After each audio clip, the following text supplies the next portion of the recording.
Anti-Oedipus, Repression. Wishes of the tail, hey, pretty pings. I can't go like yellow. Agent your bites the whistle. Works row. Here I go, anti-Oedipus. Yes, it's a William Brixit one these days. So it's still some. After. Here I go, anti-Oedipus. Oh, oh. It functions everywhere, sometimes without stopping, sometimes discontinuously. It breathes, it heats, it eats, it shits, it fucks. One mistake ever said the it everywhere. It is machines, not at all metaphorically. Machines of machines with their couplings, their connections. An organ machine is connected with a source machine, one emits a flux, which the other cuts.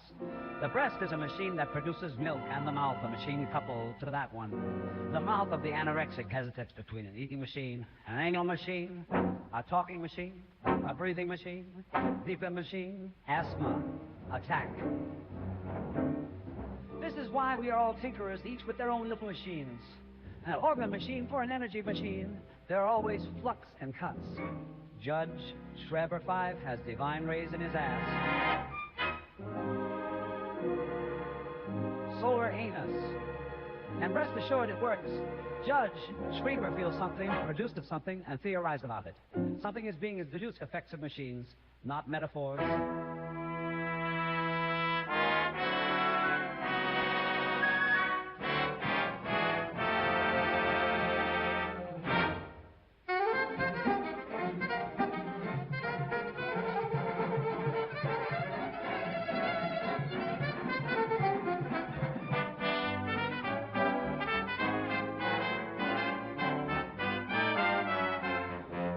Of the schizophrenic. It's a better model than the neurotic lying on the couch. A bit of fresh air, relationship with the outside. Take the stroll of Lenz into the outdoors. It is different from moments when Lenz finds himself with his good pastor, who forces him to situate himself socially in relation to God, in relation to Father, in relation to Mother.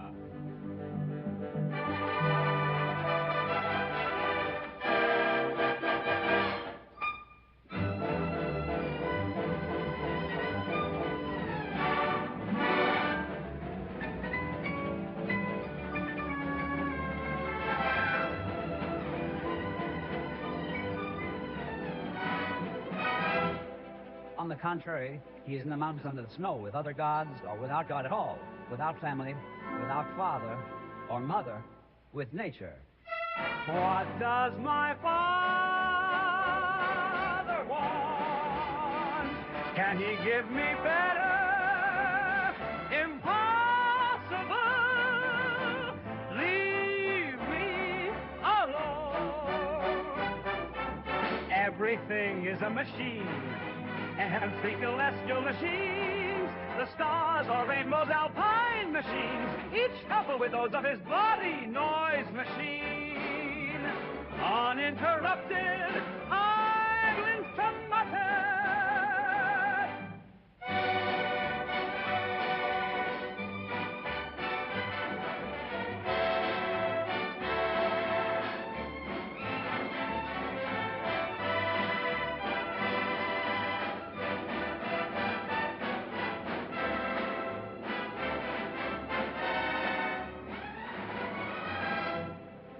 It must feeling of endless bliss to be in contact with the profound, life profound at every point.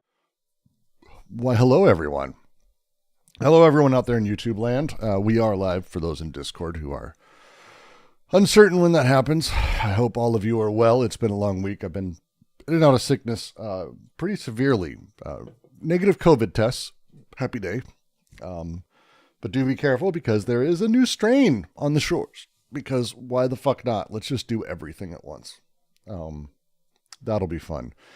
Today we are continuing the Quarantine Collective's ongoing reading of Anti-Oedipus. I'm Brooks. I've been leading this thing for now 5+ years. We are in chapter 4.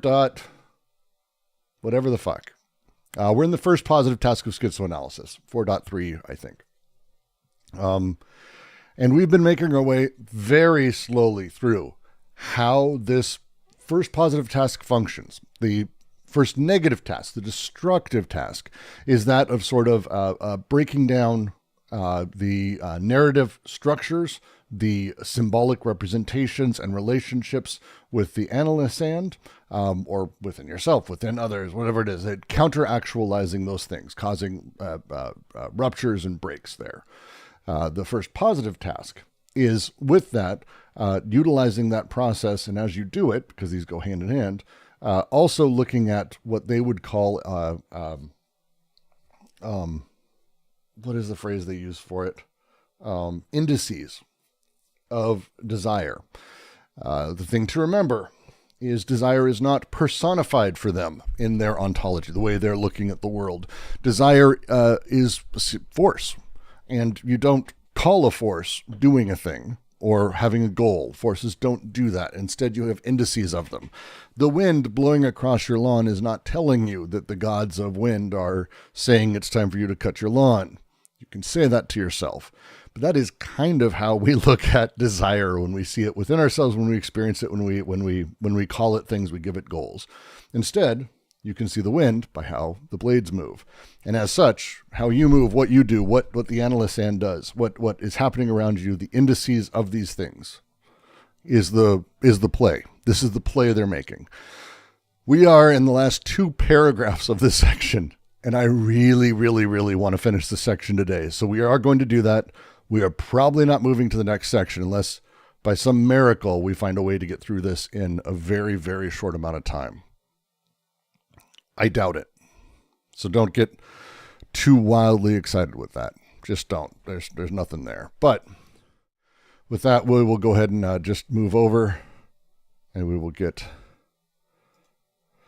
this in the right place. I'll get this sorted properly. Oh, good Lord. This is going to be a lot. I hope all of you are ready. As always, if you have questions, don't hesitate to toss them in chat. Toss them anywhere. I am keeping an eye on those things and making our way through it. Wigs, insomnia. We just got the first reported case of measles in my state. We've got RFK, measles best friend. So, I think the new one I read is that they've decided to stop federal food inspections.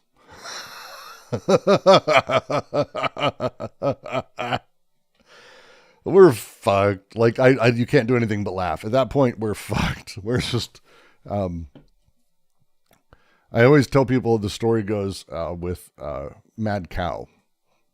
Just sorry to go a little bit newsy before we dive into philosophy. Mad cow is actually kind of a horrifying disease. It's a prion-based disease, which means you need to eat brains and infected meat from a cow who has done that. Very often they feed animals themselves. They'll basically, any remnants that they don't fucking ship off for us to eat, they grind up and then they refeed. It's not a good practice because of mad cow. One of the things that we have a story of mad cow in our heads and everything is that mad cow is easily identified, that they stumble and fall over. And there's a phrase that I really like. They're called downer cows.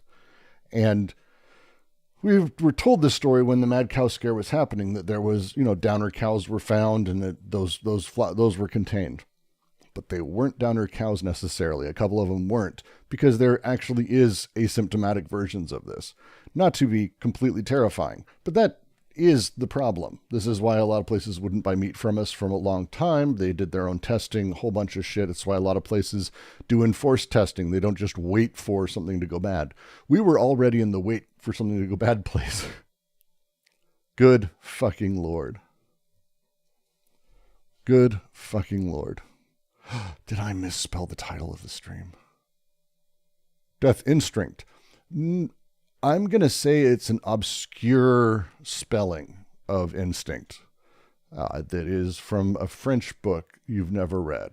But I'll fix it for you to make it easier for you. But yeah, we're fucked. America's fucked. America's fucked. America's fucked. Remember when those sheep had anthrax?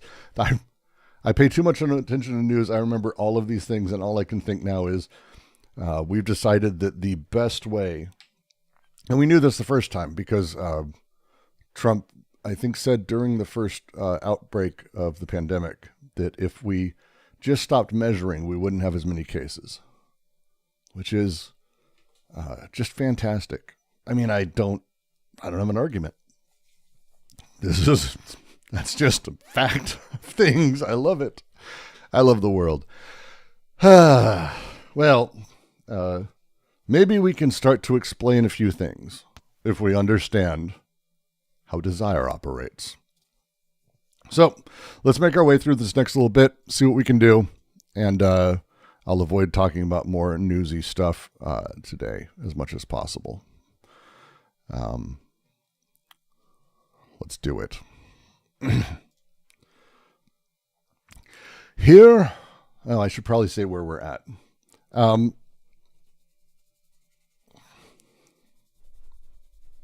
Where do I start?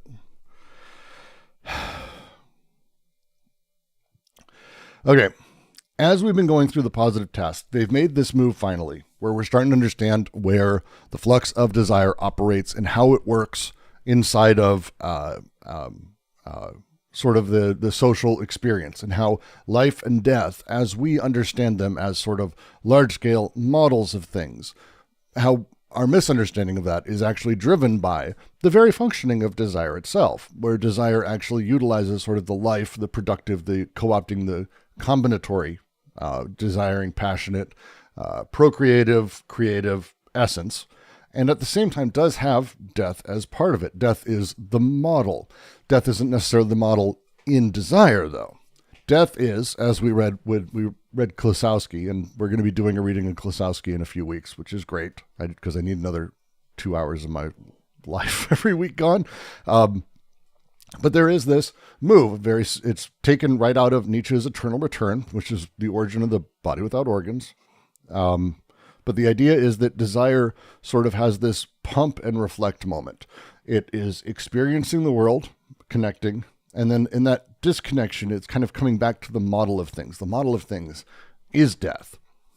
Not that the model is death, but the model of things is death. It is the hardening, the heat death, where there is no movement happening. And as things are constantly dying, disconnecting, separating, attaching to the model, having that moment, they burst back out.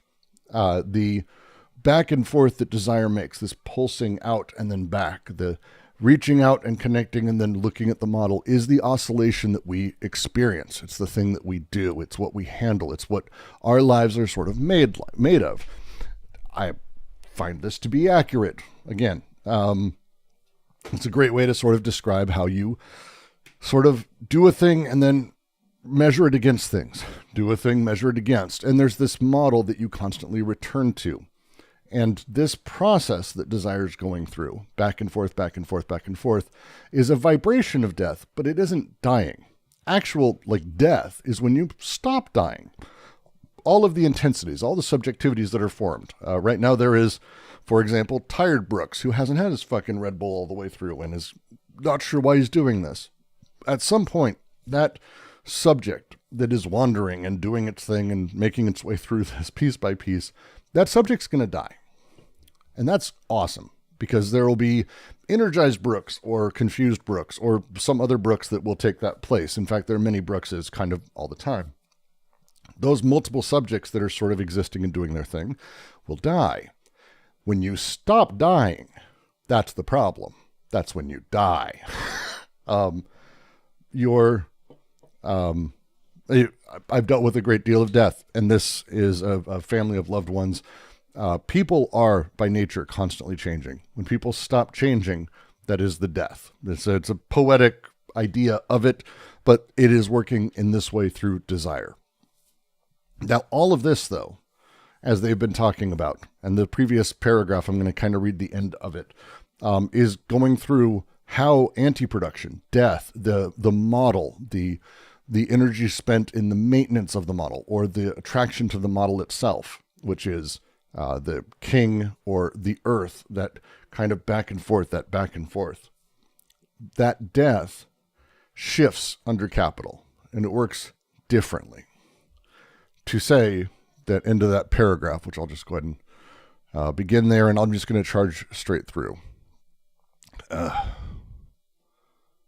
We'll figure it out. Death comes all the more from without, as it is coded from within. This is especially true of the system of cruelty, where death is inscribed in the primitive mechanism of surplus value, as well as in the movement of the finite blocks of debt. But even in the system of despotic terror, where debt becomes infinite, and where death experiences an elevation that tends to make of it a latent instinct, there nonetheless subsists a model in the overcoding law and an experience for the overcoded subjects, at the same time as anti-production remains separate as the share owing to the overlord. Now the new paragraph, and we can continue today's reading. Things are very different in capitalism. Precisely because the flux of capital are decoded and deterritorialized flux, precisely because the subjective essence of production is revealed in capitalism, precisely because the limit becomes internal to capitalism, which continually reproduces it, and also continually occupies it as an internalized and displaced limit. Precisely for these reasons, the identity in nature must appear for itself between social production and desiring production. But in its turn, this identity in nature, far from favoring an affinity in regime between the two modes of production, increases the difference in regime in a catastrophic fashion, and assembles an apparatus of repression, the mere idea of which neither savagery nor barbarism could provide us. This is because, on the basis of a general collapse of the large objectities, the decoded and deterritorialized flux of capitalism are not recaptured or co-opted, but directly apprehended in a codeless axiomatic that consigns them to the universe of subjective representation. Now, this universe has as its function the splitting of the subjective essence, the identity in nature, into two functions, that of abstract labor, alienated in private property, that reproduces the ever wider interior limits, and that of abstract desire, alienated in the privatized family, that displaces the ever narrower internalized limits. The double alienation, labor-desire, is constantly increasing and deepening the difference in regime at the heart of the identity in nature. At the same time that death is decoded, it loses its relationship with a model and an experience, becomes an instinct, that is, it effuses in the immanent system where each act of production is inextricably linked to the process of anti-production as capital. There, where the codes are undone, the death instinct lays hold of the repressive apparatus, begins to direct the circulation of a libido, a mortuary axiomatic. One might then believe in liberated desires, but ones that, like cadavers, feed on images. Death is not desired. What is desired is dead, already dead. Images. Everything labors in death. Everything wishes for death. In truth, capitalism has nothing to co-opt, or rather, its powers of co-option coexist more often than not with what is to be co-opted and even anticipated. How many revolutionary groups as such are already in place for a co-option that will be carried out only in the future and form an apparatus for the absorption of surplus value not even produced yet, which gives them precisely an apparent revolutionary position. In a world such as this, there is no living desire that could not of itself cause the whole system to explode, or that would not make the system dissolve at one end, where everything would end up following behind and being swallowed up. A question of regime. All right.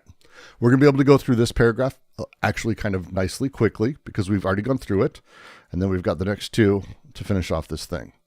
I do this because I can't help it. We need to read the last three paragraphs kind of go together. You can't read the second to the last without it.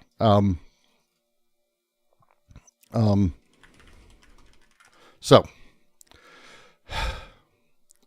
they're going through here. The nature of capital and how it affects all of this is drastically different.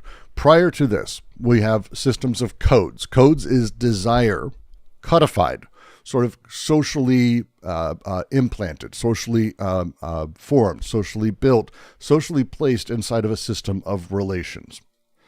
That social system of relations people are born into, and as they're born, desire becomes formed into that through various mechanisms. Many, many, many, many. But capitalism works just incredibly differently. So when we say, and we open, things being different in capitalism, remember, dollars are not the same thing as capital. Capital is the momentary flux of value and shift in market value that is sort of happening within capital, investment capital, the value of capital, and the relationships that exist thereof. What you can buy with your wages. This is not capital. Capital is particular within capitalism. Please read Marx. I highly recommend it. You may have $100,000. It's a lot of money. You may have $1 million. It's a lot of money. If you're using it to buy things, you do not have capital. Capital is that which is invested. Capital is dead labor, which is added to living labor to create more capital. That's kind of the setup that we're talking about here. And the flux of capital themselves are decoded, deterritorialized flux of desire. Capital breaks down all of those original codes. It's how it functions. And remember, it seems as though they're really, really similar to the schizophrenic flows, the pre-personal schizophrenic flows. But as they seem close, remember they're furthest apart. There is sort of an inverse correlation of it. And they're going through here and laying out how all of those things function differently here. And how suddenly in capital, this identity in nature, far from favoring an affinity and regime between the two modes of production, desiring production and capitalist social production, increases the difference in catastrophic fashion. The way that it functions, and they say it kind of, I think, very nicely down here, we could just sort of say very quickly, the universe has as its functions the splitting of the subjective essence into two functions, the desire. That of abstract labor, which becomes alienated in private property, reproducing ever wider interior limits. The interior limits of capital is basically the size of an economy, the potential space. You build things socially and you're doing stuff, this ever wider interior limit. And then abstract desire alienated in the privatized family that displaces the ever narrower internalized limits, your own actual repressed desire that is sort of placed inside of this via the axiomatic. And this axiomatic and how it functions represses it by this almost immediately grabbed understanding of things, you could say. It's a very simplified version, but I think that'll do just now. It's the codeless axiomatic. Remember, this is not codes in capital.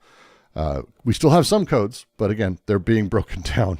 We're talking about the shift towards capital, which is just completely axiomatized desire.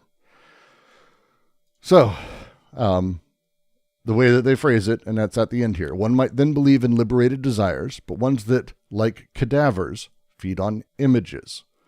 The desires at play, again, it is not at this point even the model of death that is desired. It is not the objective. It is not those things. Because it's axiomatized, because it is sort of playing in the same space as capital, these things working like that, the attraction, the thing that is wanted is images. And images is a very particular phrasing here. It is not that we want pictures. It's that we want images, images in the mind of memories, of things we see, the ability to grab that image and put it in our brain, go, that, we want that, we want that, we want that. Nostalgia is a very good example of this. Images of feelings, images of things, but they're dead. There's no reality in them. There's no pulsing desire through images that we may be shown or frames or parts of things. Again, we're in the Yum-Slevian sort of understanding of semiotics, so it gets complicated. But all of the parts of things, there's no desire pulsing through that. There is while it's being created, perhaps. You could argue. But once the image exists and it's being shown, that's our attraction. That's the thing that we are going after. That's the thing we are pursuing. We want images. And everything, desire, people, whatever, labors in death, wishes for death. Capitalism has nothing to co-opt. It's my favorite line. Rather, its powers of co-option coexist more often than not with what is to be co-opted or even anticipate it. It isn't that capital co-opts things.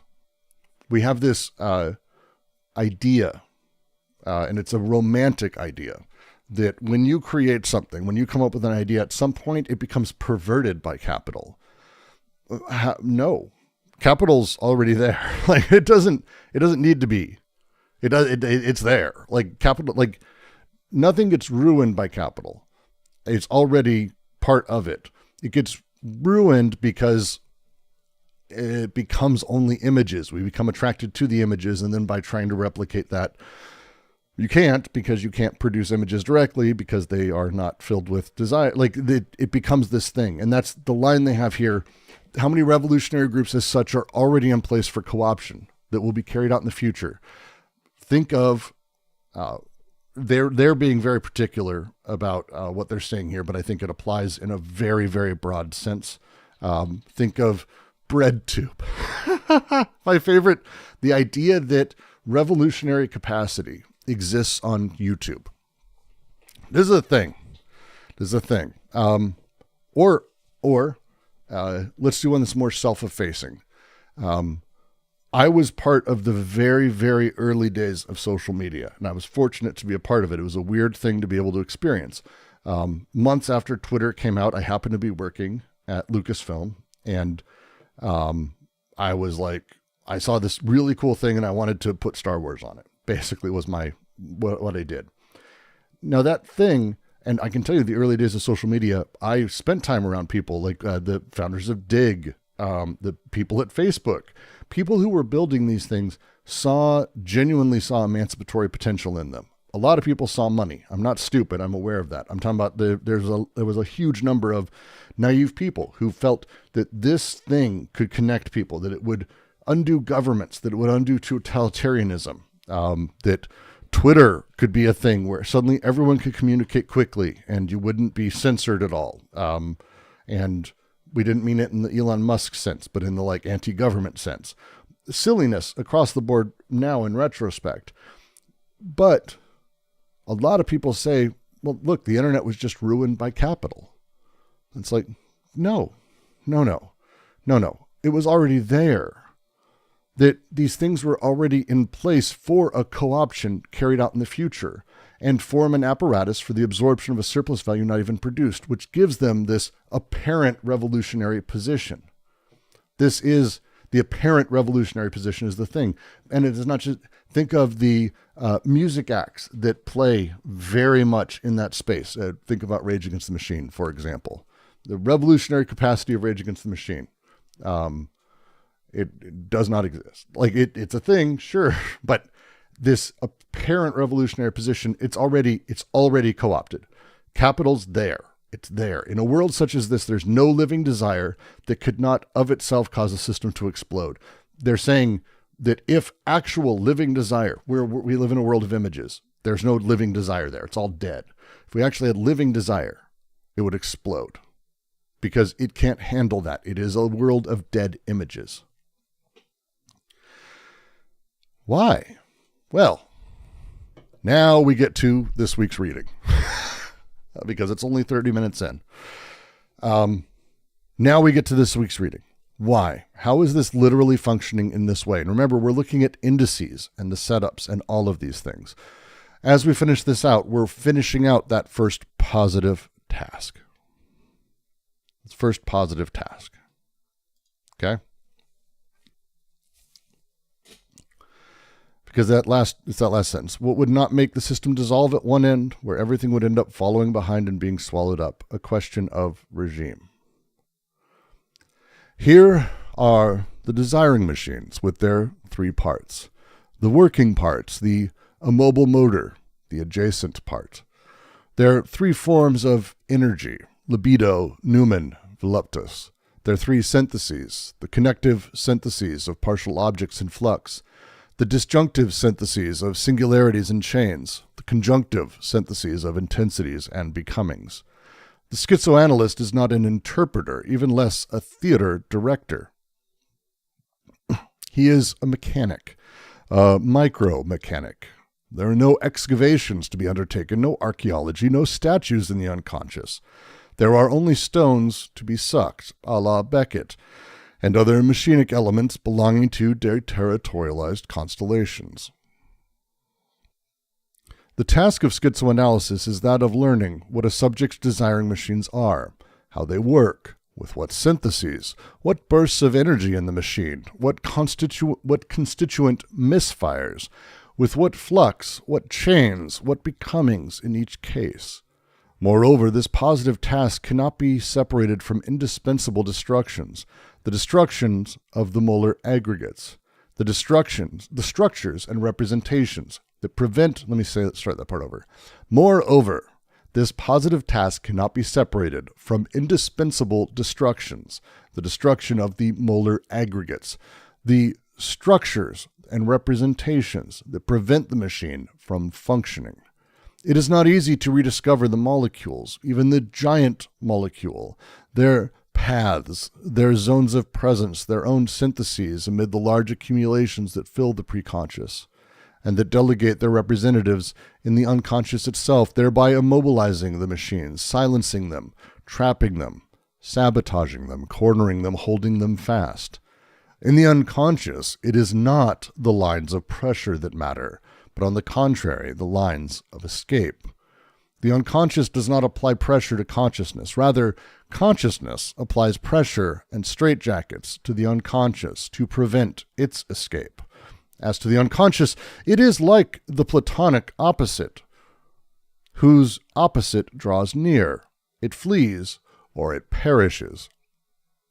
What we have tried to show from the outset is how the unconscious productions and formations were not merely repelled by an agency of psychic repression that would enter into compromises with them, but actually covered over by anti-formations that disfigure the unconscious in itself and impose on it causations, comprehensions, and expressions that no longer have anything to do with its real functioning.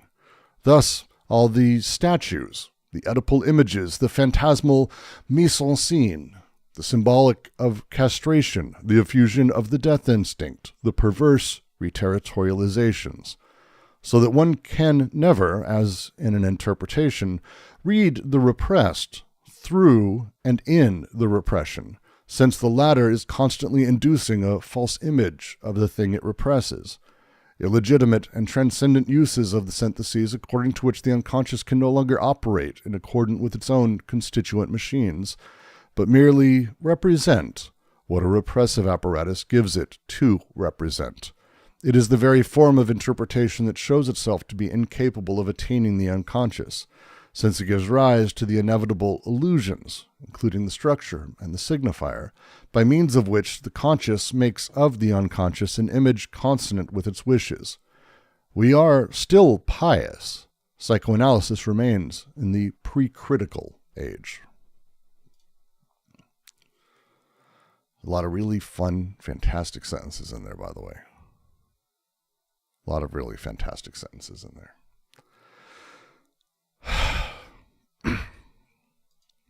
So, they're kind of summarizing the entire book in this paragraph very quickly. So I'm gonna do my best to kind of explain what exactly they're talking about, because I could literally just spend way too long. So I'm going to assume there's some level of you've read a little bit of the book or joined us in a reading, generally. They are representing the entire system of the unconscious here, sort of layer by layer. They start with the desiring machines' three parts. They have the working parts, immobile motor, and adjacent parts. The working parts are productive elements, right? They're the productive elements of the thing. The connective bits, the working parts, the elements that connect flux. We heard them very early on. A mouth breast, hand tool, whatever it may be. The immobile motor is the BWO. It's the BWO is this imminent surface of inscription for the recording of production, but is itself, again, unproductive. Then the adjacent part is the subject. Remember, the whole and its parts, the whole, the subject, the organism, which produced alongside the other parts, the adjacent part, the subject, the residual product that emerges from this operation. This is the emergent part of it all. It's not pre-given. The subjectivity is not sort of pre-given or preset, right? So they've got this. Then they say, then you have the three forms of energy: libido, numen, and voluptas. Now this is really important because this is the wording that they're using here is deeply intentional. Libido is the connective syntheses. Libido is fuck energy. It's eros. It's erotic. Libido is old term, but this is where it comes from. It's fuck energy. Numen is the sacred, and the sacred is the second bit. Remember, desire shifts. Desire doesn't become sublimated into something else. It shifts how it functions. And as such, they call desire different things. We start with libido. We move to numen, which is the disjunctive syntheses. This is the sacred energy of recording, numen. And voluptas is the conjunctive syntheses. This is the pleasure of intensive existence. And again, voluptas does not like throw out, how to put it?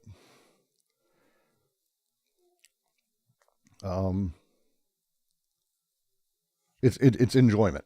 It's enjoyment, sort of in the almost Lacanian sense, because again, it doesn't have to necessarily be sensual pleasure. Voluptas, I think in English, and I made this mistake for a very long time. I even made it with Lacan, that like enjoyment is something that is like a positive thing, but there is like almost a Hellraiser-ish aspect to it, where it's about sort of that enjoyment. It doesn't necessarily mean that the thing doesn't hurt or that you don't enjoy pain. Enjoyment isn't pleasure in that same sense. Voluptas is a little bit different here.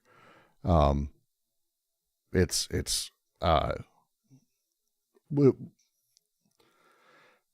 to put it? It's the pleasure of consumption. Because that's what the subject does. The subject consumes intensities. The subject is on the, wandering the BWO, the adjacent part created, and is consuming all of these intensities. And as they're consumed, things move on and they continually are going. But there is enjoyment in that consumption. And it doesn't mean that you're happy as a person. That's not the thing. But it is the enjoyment of existing almost. That you get to exist and you get to go, oh, that's what that is. That's what that is. That's what that is.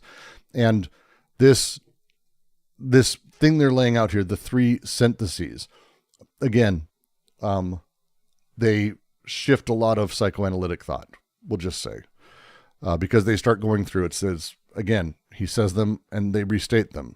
The three syntheses, which is the three parts, the connective syntheses of partial objects in flux, right? Destructive syntheses, singularities and chains, conjunctive syntheses of intensities and becomings. This is them laying out the three sort of the machinic unconscious and its parts. These are the elements. These are the setups. This is the thing. I hope I don't have to go. I'm happy to go back over it. We're going to move forward for now. Ask me if you want me to. I'm happy to go back over it again. Yeah, I think that's how I'd put it. So to continue, the schizoanalyst is not an interpreter, less a theater director. He's a mechanic, a micro mechanic. This is specifically phrasing this as an opposition to the psychoanalyst. And so Lacan, and Freud a bit, but Lacan for sure, who does talk about the unconscious like a theater, like being a theater director. That's the analyst's position, is kind of like talking through all of the different actors on the stage and the symbols inside of that are dancing around in certain ways. It's the orchestrating the transference of things or how dreams operate. It's a mechanic. They don't direct. You wouldn't say a mechanic directs your car to work better. That doesn't make sense. But instead, it's about the actual functioning of the car, or you, the unconscious, the actual functioning of things, rather than like a symbolic representation of it, right? The micromechanic is about it being molecular more than anything else. Because they're not talking about, oh, well, look, my patient said a thing to me. I'm just going to listen to them, and we're going to work with that. It's understanding behind that, understanding the things that are producing, understanding the mechanisms at the molecular level, the micro-mechanic. That's the phrase they're using, micro-mechanic. It's not about, as they say, and they're just going to hammer this point home, I think, for a little bit here, but there's no excavations undertaken, no archaeology, no statues in the unconscious. Freud used archaeology as a metaphor like all the time. That's like throughout his work, and they're very much, I mean, Lacan touched on this, but I don't think he used it as much. Freud really liked the way of talking about bringing out the old, or the layers of blah, blah, blah, or the layers of the unconscious. We got to dig them up, find the statues of the past, shit like that. And it's like, no. The statues are not, they're not that. Those are like frozen, weird moments. They're Oedipal images that the psychoanalyst like mistakes for unconscious content or shit that's actually there, but they're just images. They're just images made. There's no hidden depths. There's nothing. There is no like deeper unconscious, right? That it's there. It's right there. The unconscious is right there. It's there. We get caught up in all of the other stories of the layers of these things that make us go, oh, well, when we're going to start chasing symbolism, we can start doing that. We can find layers and layers. And it's like, no, it's right there. It's right there. It's right there. It's right there. If that makes sense. Can I ask a question, please? Please. I got a question. Is that in the old Marxian fashion, a mystification that we find like statues in the unconscious, like it's kind of 2 seconds. 2 seconds. I for some reason Discord is missing from my inputs. I don't want people to miss that. Why is Discord missing here?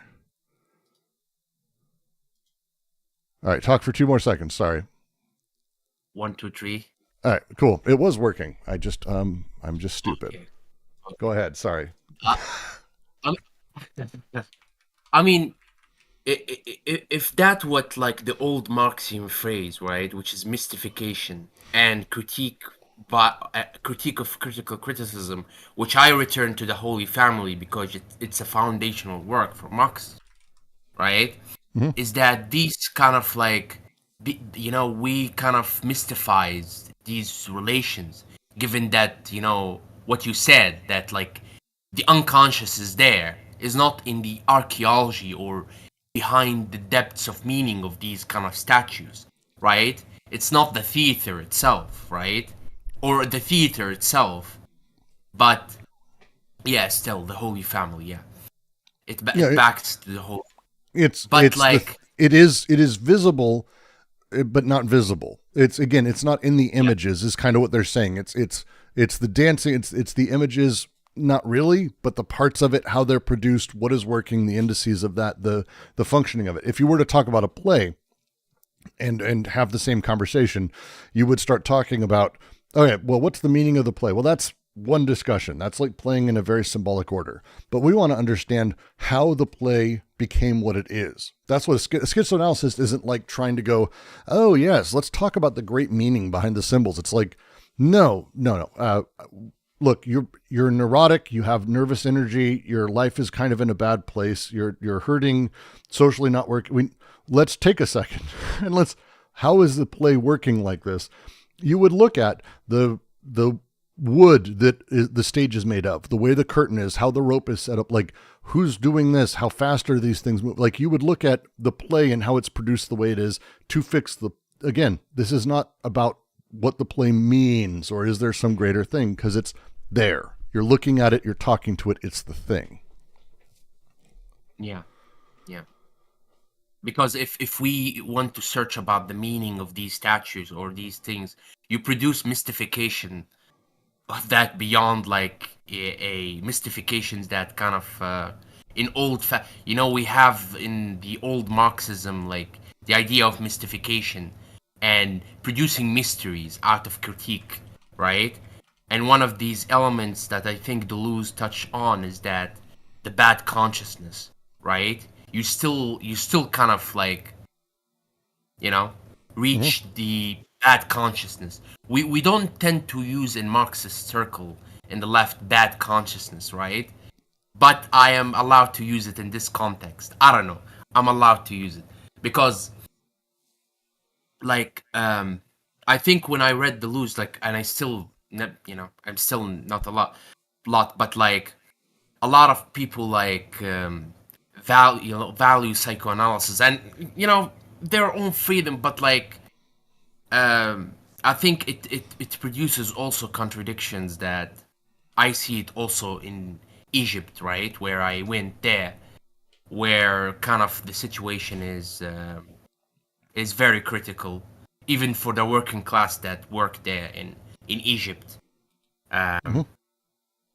because I see a lot of and talking about asshole psychologists, we have a hundred of them, like Jordan Peterson in Egypt, right, where I went there. I usually go to work, but there's a lot of them, right, who kind of do these sessions just for kind of I don't know. It's very complicated, but like. Well, no. So like on YouTube, Guattari, thank you for the blue rupee. Asked about Deleuzian pragmatism, and I think it's a similar question because for me, when we start talking about Deleuzian pragmatism, which is I'm sure there's fucking someone on Twitter or whatever Tumblr is now, or some Discord is like screaming about Deleuzian pragmatism, certainly, but it's a bit of a double. Like, it's a hat on a hat. Deleuze's work is basically primarily concerned with the practice of life, or the life itself. So to say like Deleuzian pragmatism, or as you're talking about, to say that, it's there's a thing behind a thing, or that there's a layer behind it. It's splitting what is the thing Deleuze is getting at through all of his works, and Guattari as well, especially in Anti-Oedipus. The nature of what they're going at is that the real, which is for Lacan hidden behind the imaginary and the symbolic, the impenetrable direct access to things. They're like, well, no, there isn't layers of stuff hiding that like you need to get to. And if only we could touch it. It's like, you're producing the real. We're producing it by existing. In the very nature of experience and existence, we are producing the real. And as such, there isn't like hidden layers of things. Now there's layers of symbols and bullshit and mistakes and all kinds of stuff. And they will talk about illusions and fantasies and delusions and shared delusions and all the kinds of things like that. But these things are not constitutive of anything but like the actual real world produced. There isn't like some special layer of things that you're awesome because you get around ideology, you get to experience. It's even the analyst is going to be fucked up. We're in capital. Everything's co-opted already, basically. I hope that answered at least a little bit what you're talking about.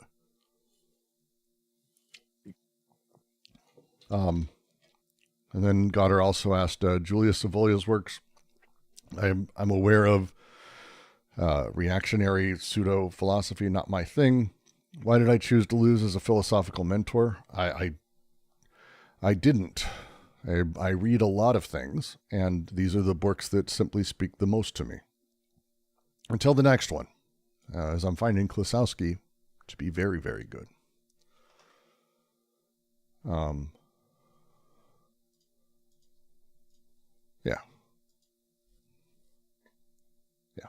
That's probably how that's that.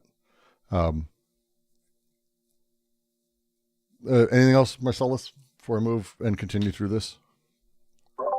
No. All right. Let's move.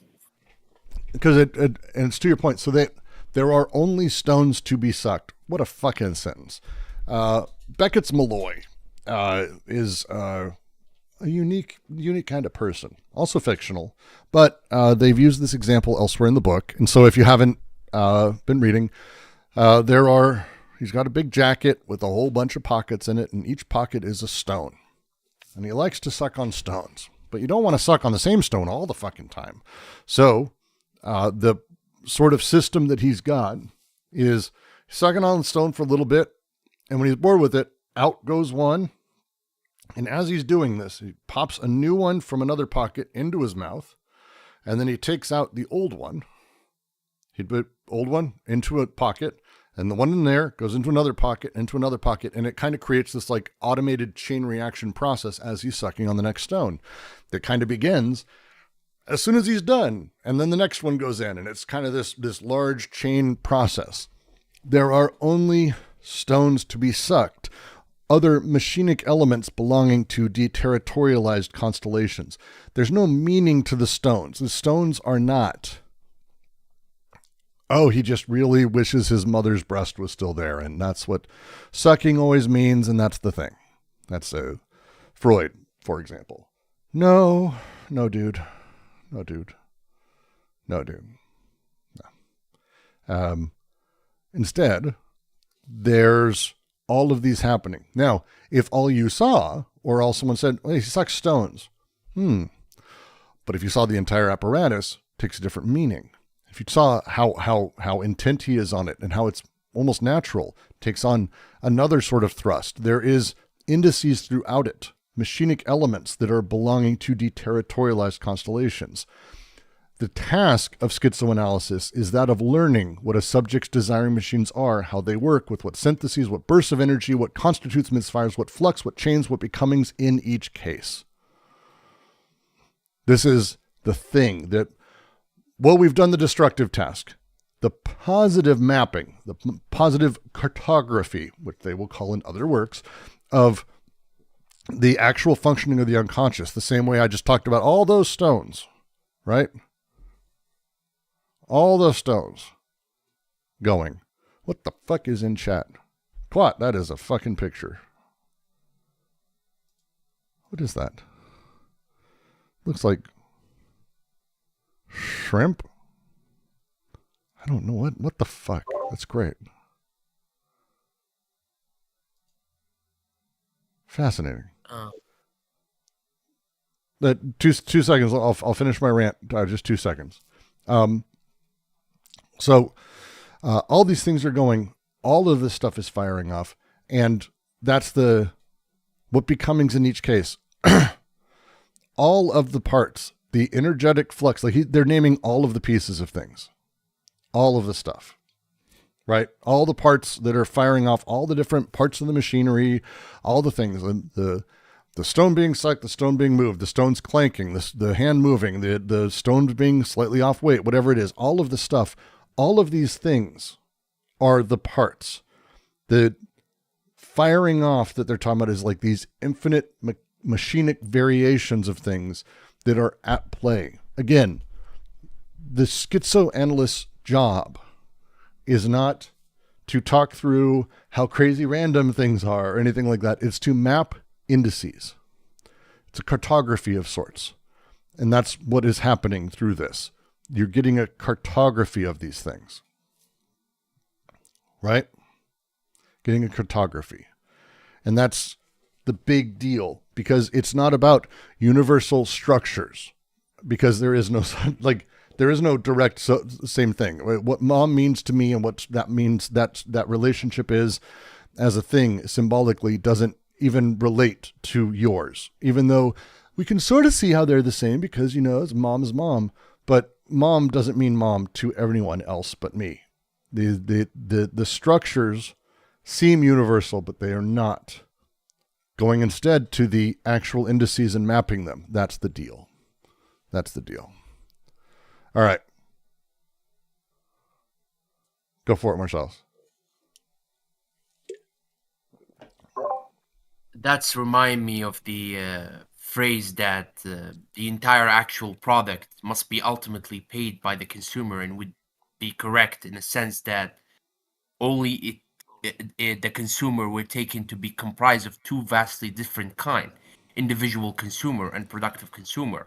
However, that one portion of the product must be consumed particularly means nothing but it must function as a capital and not as consumed as revenue, which is kind of one of the critiques that Engels and Marx put it against Adam Smith, because like Adam Smith said, like everything which consumed, like it's all of it is revenue, you know. But like there's difference between like on the one hand, the portion of the product that consumed particularly, right, the individual consumer and the productive consumer, right, they have different function, right, totally different function. Like that's tantamount to saying that there's a differentiation between the consumption on the one level, or consumption fund, or what we say the means of subsistence, or consumption fund, which is sometimes between the capitalist and one and the capitalist two, sometimes between the capitalist and the consumer, right, or the laborer, right, who replace his labor power, right. But these difference, right, these terms that Marx talking about, things, they don't have the same, you know, structure. They have sometimes different functions, like the different functions of means of production, right, in terms of consumption, and the consumption or consumption fund, or the means of subsistence. They have different level of consumption, right? One is productive consumption, and one is a consumption, individual consumption. Well, right? I would add, and this is actually this also coincides with what Guattari's asking in the chat, asking about does this would mean that internal freedom doesn't exist for Deleuze? What we're talking about when we talk about, it's completely sidestepping the idea of freedom or choice or any of that, because it's changing what these things mean, reconceptualizing the nature of what freedom is. For Freud and for a lot of people, freedom would be breaking away from old symbolic structures and having a new revitalized relationship with your father by understanding your position against him, by properly being Oedipalized, knowing you are a rival with your father and you can be friendly rivalry, and then you have your own wife, so you have a mom you can fuck and have kids that you then can repress. Freud doesn't say it like that, but I'm saying it like that. This type of freedom, and to bring it to Marx, the idea that, oh, I want a business that I want to pour ketchup on my head. That's what I want my job to be. And I want to get paid to pour ketchup on my head. And there's no one, and it's like, wait, what? What the fuck are you doing? There's no one who's going to pay for that.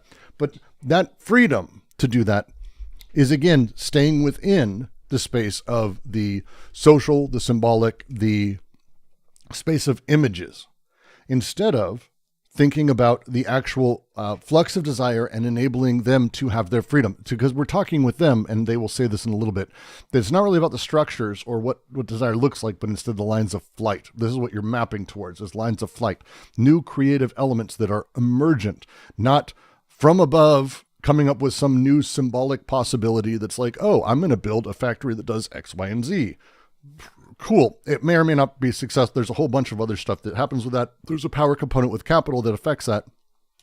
But to actually figure out what desire is doing or setting up, it's about enabling new capacities for creation. And that's what lines of flight ultimately are, is they are capacities for creative elements that are new types of things, new ways that things are able to connect, instead of coming in on top and having this sort of top-down hierarchical understanding of freedom. Oh, I, as a subject, am choosing, and I don't give a fuck about anything else. I'm going to build a thing. I mean, frankly, this is the nature of capitalism right now, the way that the capitalists sort of control and enforce things, and enforce how all of this happens. It's not connected to the sort of emergent properties of desire as they sort of go. And so when we have them, we've got to remember, we're talking about, and this is, they say, the destruction of molar aggregates. This is, the positive task can't be separated from the destructions. Destruction of molar aggregate structures and representations that prevent the machine from functioning. Molar aggregates themselves, when we say that, molar aggregates are social formations that are over-coded. This is the coding of power, the coding of the state, the coding of the despot, still as part of this. These things don't like have clean cuts. Oh, we're done with despotism, I'm in capital now. No, there's peanut butter in the chocolate. There's only so much you can fucking do about it. Family, state, capital, as we conceive of it, for example, is still a large molar aggregate. social aggregate. And these things organize desire. They're the thing desire can invest within and pulse through. And it's able to do this because of the sort of reproductive requirements that it has. Structures themselves are these weird signifying systems, and they impose meaning on those non-signifying flux of desire that sort of fill them or invest in them or attach to them. The representations that are part of it, the structures and representations, half of it. Structures are signifying systems. Representations are substitute images for productive processes. Those are the things that they're playing with. I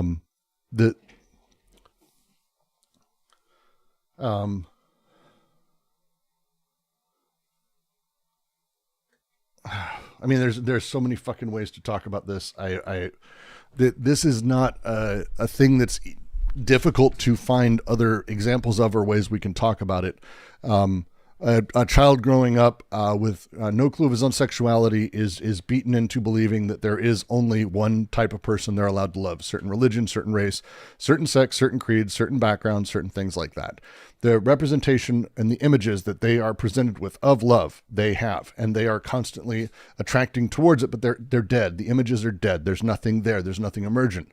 Then they meet someone who evokes this kind of odd lines of flight out the sides that go around the thing that aren't the image. And it's not able to just wholly invest in the large molar aggregate. It's not able to just do that. Instead, it's building new.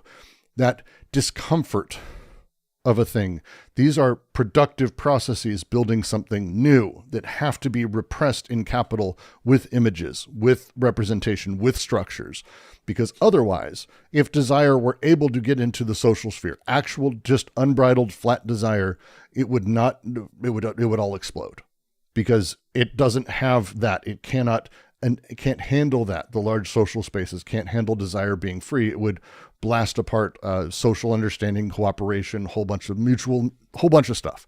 They go through that in chapter 3.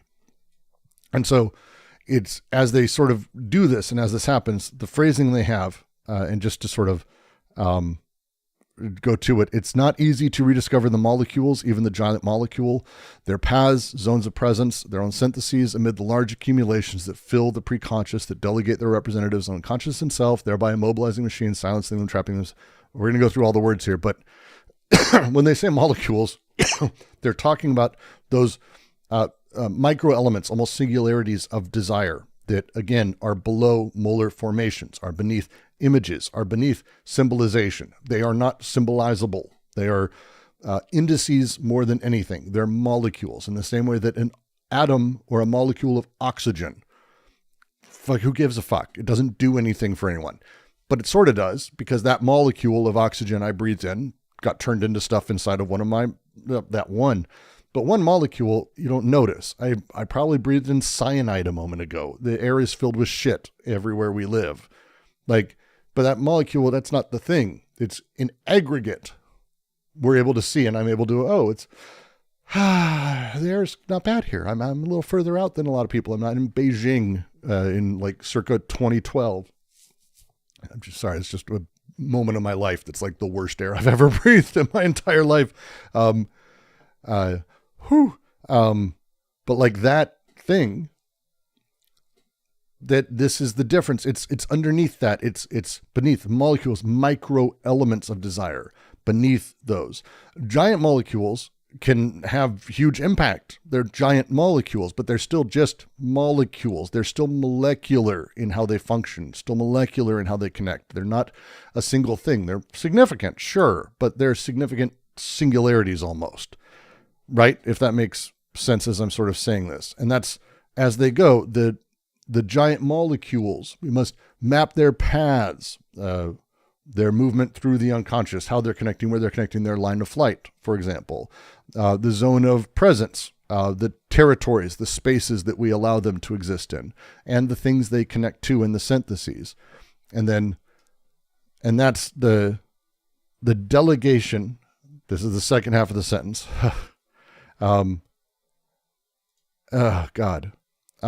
Delegate their representative. Oh God. And that delegate their representatives to the unconscious itself, thereby immobilizing machines.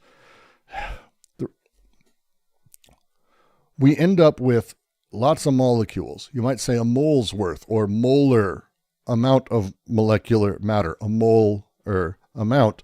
Think of it as sediment.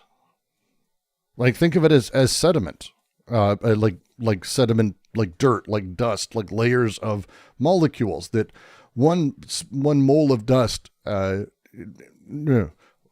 layer of it, many layers of it, is a different beast. These clog the preconscious. This is happening there. These delegate representatives, these delegate representatives, into the unconscious itself. The representatives themselves make that move. They were talking about this. We went through this in chapter 2.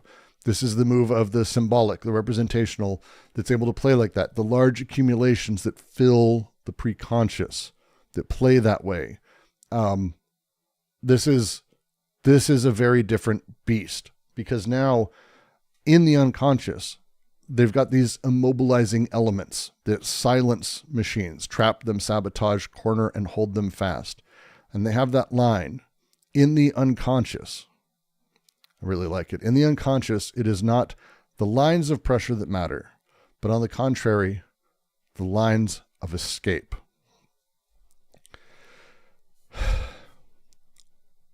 Freud would flip this.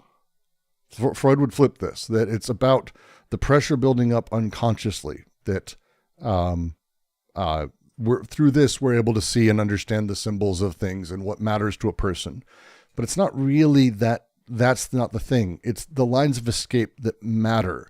The unconscious isn't about building up pressure, right? And looking for this discharge. Freud had that, and I kind of get it. I empathize with that, at least like emotionally. But the unconscious doesn't work like that. Instead, it's actually finding lines of escape. Those are the almost relief valves, because they're these deterritorialized movements that flee capture, that make their way out. That, again, this is the shift that they're talking about. It's not that the unconscious applies pressure to consciousness. It's that consciousness applies pressure and straitjackets to the unconscious. And it does this to stop the escape of desire, of pure connective energy, or any of the three types. This is the deal. It wants to stop. That's the whole thing. It's trying to stop that. This is what the social space wants. This is what all of these things want. So, as they're kind of moving through this, think of it that way. The Platonic opposite. It's not often Deleuze references Plato as like seriously, without like being a critique. But as to the consciousness, it is like the Platonic opposite, whose opposite draws near. It flees or it perishes. This is a Phaedrus. The opposites flee when opposites approach. Life flees from death. Beauty flees from, I can't remember the exact examples, but that's the idea. Life flees from death. That opposites don't really, like, again, in the idealizer, it's not that opposites so much attract. It's that opposites fucking run as far away as they can from each other. The unconscious, as they're talking about, the unconscious maintains itself only by continuously fleeing from capture, and the capture from the social, the pressure down, the crushing. When consciousness actually catches it, it ceases to be unconscious. It's actually representation at that point. That's what they're saying here.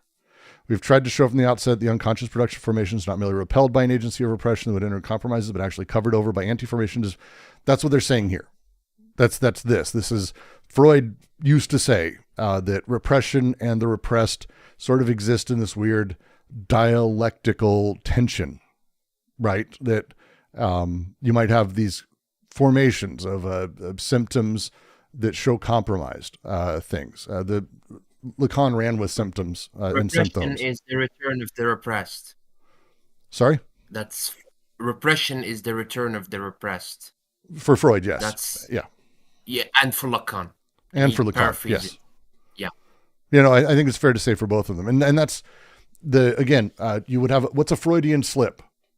That's a compromised formation of things. And that's, for Freud, it's like, maybe there's some, Did you realize what you just said? Can we talk about what you just said? I'd like to talk about what you just said. Can we talk about that thing? They're like, no, it's not really that. The return of the repressed, which is, that's 100% what they're talking about here. That's 100% what they're talking about here. They're just saying, fuck that. Like, they're just tossing out the return of the repressed. They're just like saying, fuck that. That's just not the case. That's not the thing. It's, that's just not the thing. Because they move on to talk about how these anti-formations, which I like the phrase for that they said here, but actually covered over by anti-formations that disfigure the unconscious itself, impose on its causations, comprehensions, and expressions. This is them talking about the production of the conscious space. Again, that traps it. But it's not that anti-formations are repression. Like, again, the return of the repressed is kind of what they're tossing out here, because it's a positive task. Again, we're still in positive. This is that the anti-formations actively create a false image of the unconscious operation that fuck with everybody, including the analyst, across the board. There'll be causations is the phrase they use, that we sort of add.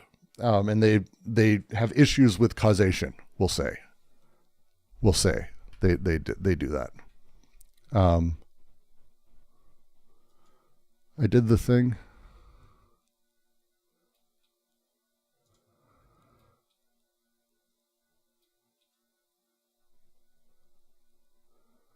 You'll have to explain, Wick. I'm not watching a Derrida video right now. My brain can't do that. That's a whiplash to switch from Deleuze to Derrida. And it's not a whiplash I can do. But they're going through and they're sort of they're naming a whole bunch of things that are happening right here. But what they're talking about is that these elements are false images of the unconscious operations. There's causations, comprehensions, and expressions, right?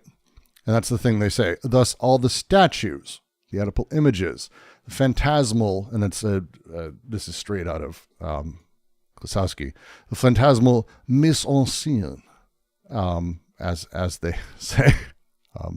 I'm sorry to pronounce everything that way, but this is what they're going through. That this is the staged unconscious drama, but staged is like, that's the thing. Right? It's staged. It's a false image. It's not the thing. It's put up front. That they're running through and sort of shitting on all of these things as perverse reterritorializations that are happening over desire. And that's where they say the next bit, which is kind of the point of the paragraph. So that one can never, as in an interpretation, read the repressed through and in the repression. You can't do that. What is repressed? You can't read the repressed. You can't do that. That's not how it works. It's interpretation as a thing assumes that repression preserves what it represses in some distorted form, or that you can find a thing through a thing. That's not, no. You can't decode these things. It's not how it works. False images are made and produced rather than being the preserved truth, or whatever the fuck that means. That interpretation only accesses the production of the interpretation itself. I don't think I can say it another way.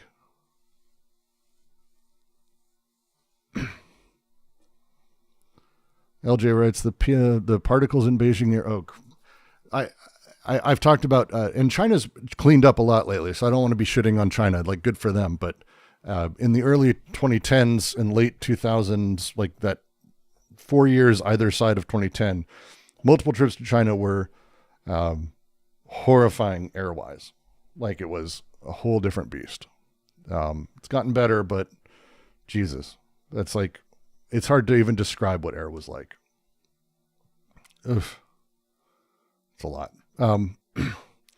Sorry, I don't mean to get distracted. I'll keep going. Because that's the phrasing, and they have the line here. illegitimate and transcendent uses of the syntheses, according to which the unconscious can no longer operate in accordance with its own constituent machines, but merely represent what a repressive apparatus gives it to represent. The syntheses can be used legitimately, imminently, according to their own logic. There is an emergence to them, but there is, as they've talked about, the illegitimate uses of these syntheses, which is chapter 2 is basically about that. Chapter 1 is like the legitimate uses. The chapter 2 is the illegitimate, and paralogisms generated from that then affects and sort of has, you might say, domino effects of paralogism bullshit. Paralogism's all over itself, to say the least. And so psychoanalysis does that. It paralogisms all over itself. Because it plays in transcendent uses. It removes the imminent emergent side of it, and instead is talking about the sort of theatrical as if you could determine anything from that, as if you could find a way to represent inside of representation what is being represented, when the stage that's being put on is necessarily a false image. It's necessarily that.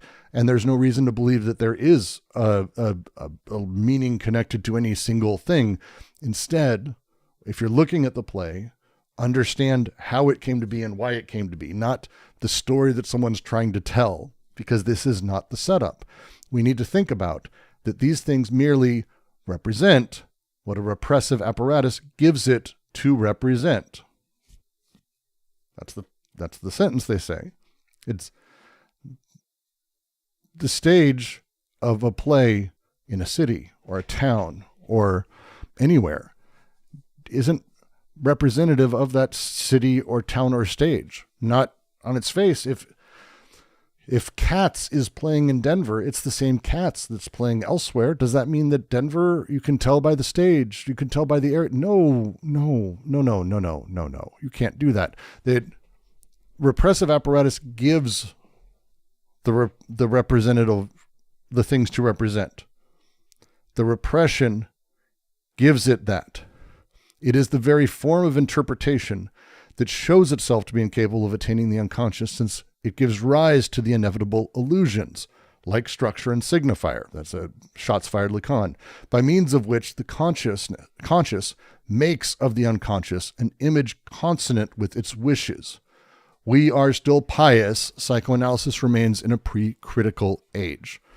This is shots fired at Lacan. That's not even a slight bit. That's just saying, hey, by the way, this is consciousness that exists of the analyst and you looking at yourself, whatever it may be, projects your own needs on the unconscious. The consciousness is finding itself in the unconscious, finding what it wants to find or what it's able to find or what is complementary to find, however you want to phrase that. It doesn't have a want in and of itself, but it is doing the thing and connecting with what it can connect with.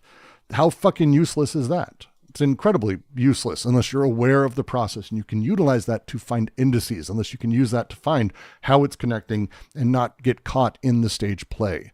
The pious thing they're bringing up again, this is the false idolization of Oedipus, the false imagery of, the hearkening back to Nietzsche's complaints about the religious or the priest. We are still pious. This is not a positive thing for them at all. And it is pre-critical because it's saying that psychoanalysis is like pre-Kantian. It hasn't even examined its own conditions of possibility. It isn't critical. It's like this. It's a very damning thing to say of psychoanalysis. It's one of the reasons, again, like psychoanalysts get pissed at D&G for stupid reasons. Because they're like Zizek, who I don't think even ever fucking read Deleuze, but, it's saying squarely, it's pre-critical. You aren't critiquing this very, very, very obvious thing. Take a second, you fuckers. And one more paragraph to go today, and then we're done with the section. But before I do that, I will say, anything in there, and I mean that, anything at all that anyone here is wanting me to dive into a little bit more, have a conversation around a little bit more, anything at all, please. Because we're about to end the section. and then I'll leave it open and we can talk about anything in the section. But anything in here that didn't come out clear, that isn't fitting in this.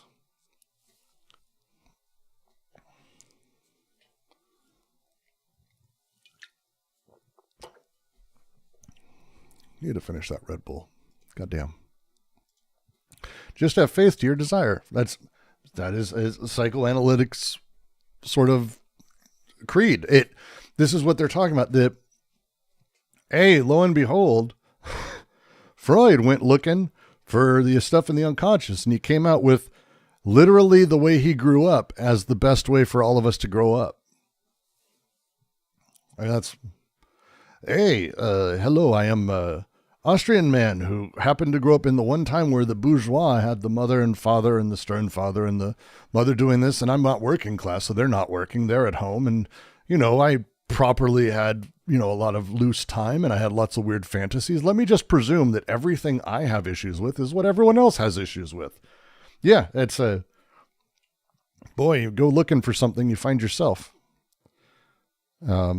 Boris in chat. Where? Do I not have chat running? What the fuck? I don't have anyone in chat. I don't see anyone in YouTube chat. Did I miss something? God damn it. Oh, Boris. Oh, there you are.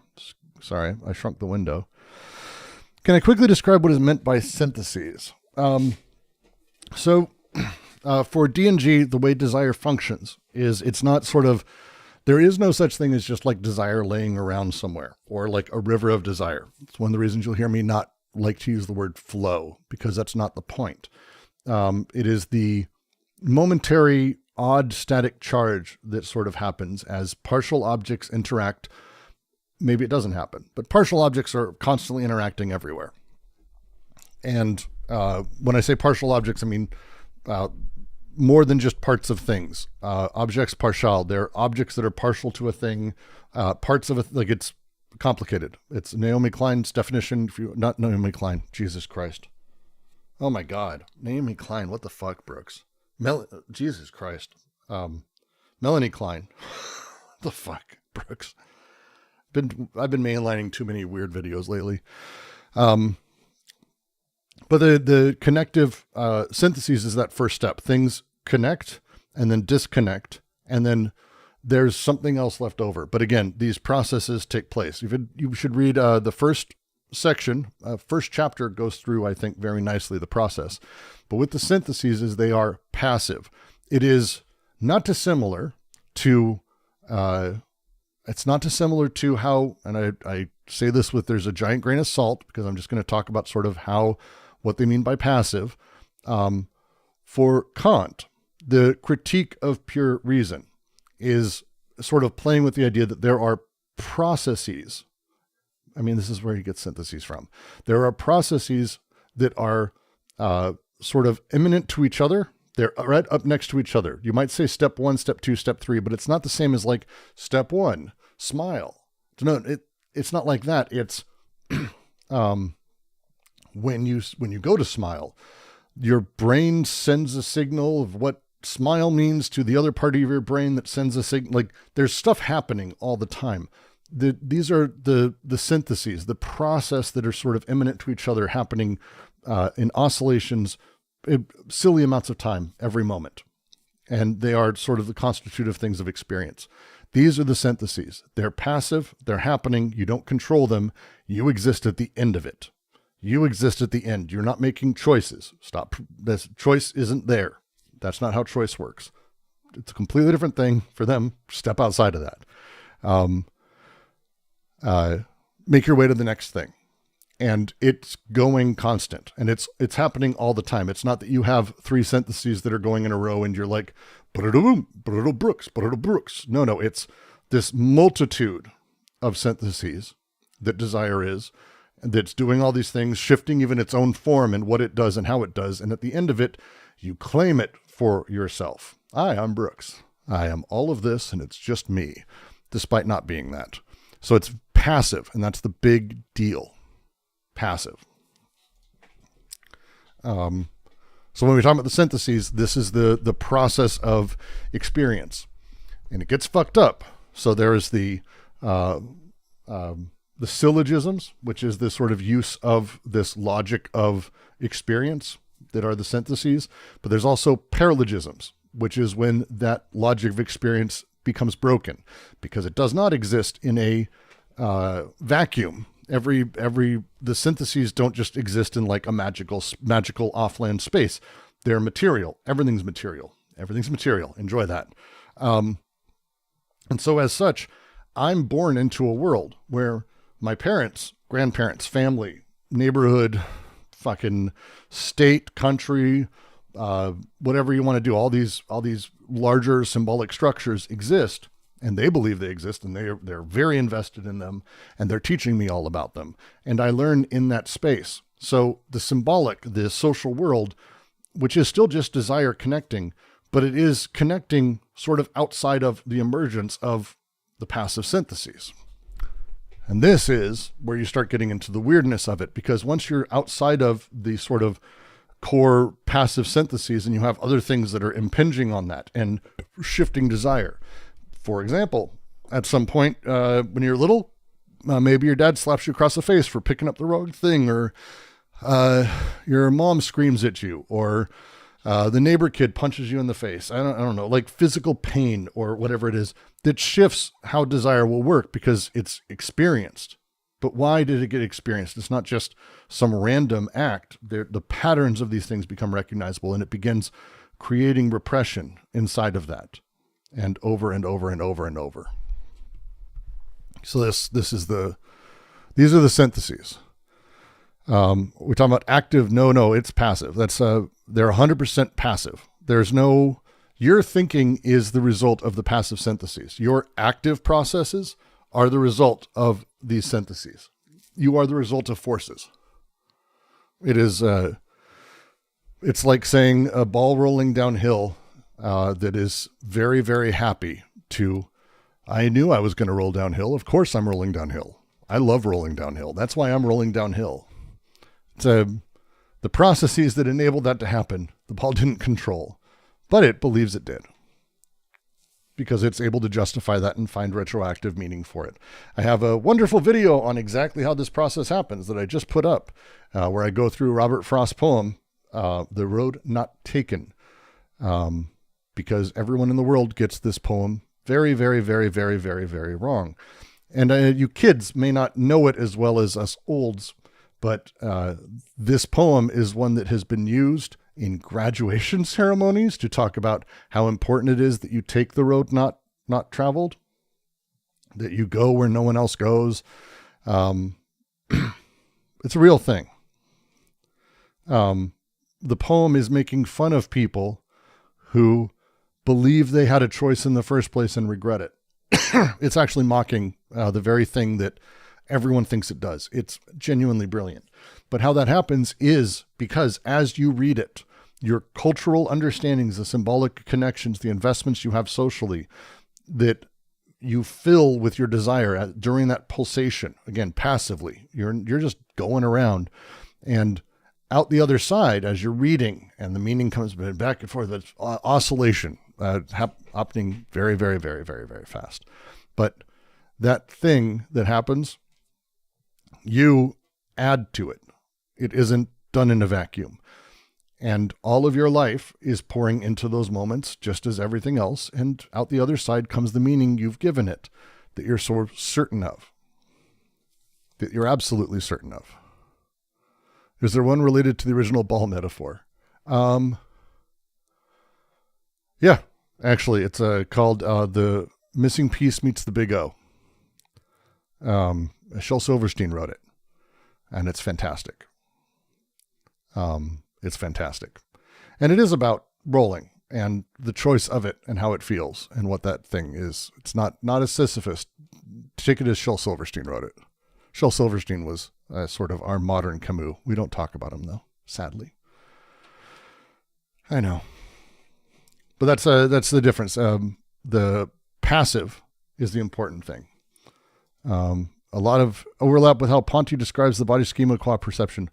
Oh, yeah. Oh, okay. It's one of the challenges for Deleuze is Deleuze, I would just say Deleuze did a lot of people very dirty when it came to how much he's taking from them. And I don't think it was like he's stealing from them. I think it was more, I think he presumed everyone would recognize and that he was doing something different because he took from so many thinkers so very much. And Ponty's in there without a question. Ponty's sourced multiple times by Deleuze. We know that he loved Ponty, but it's not just Ponty. It's Simondon, Klosowski, and all of these he cites once in a while. But again, he is bringing all of them together and doing it in a really extraordinary way. Klosowski particularly, Nietzsche and the Vicious Circle, which came out prior to AO by a few years, came out prior to Logic of Sense, was actually dedicated to Gilles Deleuze on publication. Like, these guys were friends. These people knew each other. They talked about this. So this is like big deal. Everything I heard about Deleuze from your readings was like, hey, this sounds like Ponty, but more radical in a cool way. I mean, that's not a terrible way to put it. I would say it's Simondon. It's a lot of Simondon, a lot of Klosowski. It's a lot of those two. Like, I'm starting to believe are more and more that sort of thing. But the psychoanalytic side can't be taken away. The Klosowski plays with it, I think, very nicely. Simondon is touching into it, but he doesn't like go hard on psychoanalysis. A lot of people, when they read AO, they sort of are just talking about it in terms of like the semiotic or the philosophical. But the psychoanalytic side, the contribution of Guattari cannot possibly be overstated enough. It's one of those things that I think, and this may be a terrible way to say it, but I think Deleuze's writing made AO successful, but Guattari's ideas actually made it. Like, the stuff he introduced and the way he brought things in is extraordinary. No, Olivia, Bergson, Bataille, like there's a ton. He's open about Bergson. He wrote Bergsonism. He didn't write a Simondonism or a Klosowskiism. Like, there's a lot of thinkers that Deleuze left out. And it's like, come on, dude. Come on, dude. But again, we're seeing all of that. This is bringing all of these things together. This is touching into all of it and all of this shit. And he wrote Foucault, and Foucault fucking hated Anti-Oedipus and wrote the worst introduction in the history of the fucking world for it and never understood it and literally said how he hated the book. So like, but he didn't write one for Klosowski. I mean, Foucault's contribution is important because we're talking about the idea of how the diagrammatic came to be. Foucault did that for Deleuze, and that's what he takes from him, which is important, but it's just still like, come on, dude. Very frustrating. Imagine if Deleuze ever admitted he's just restating Fanon. I mean, Fanon is huge. Frantz Fanon, if you have not read, I highly suggest it.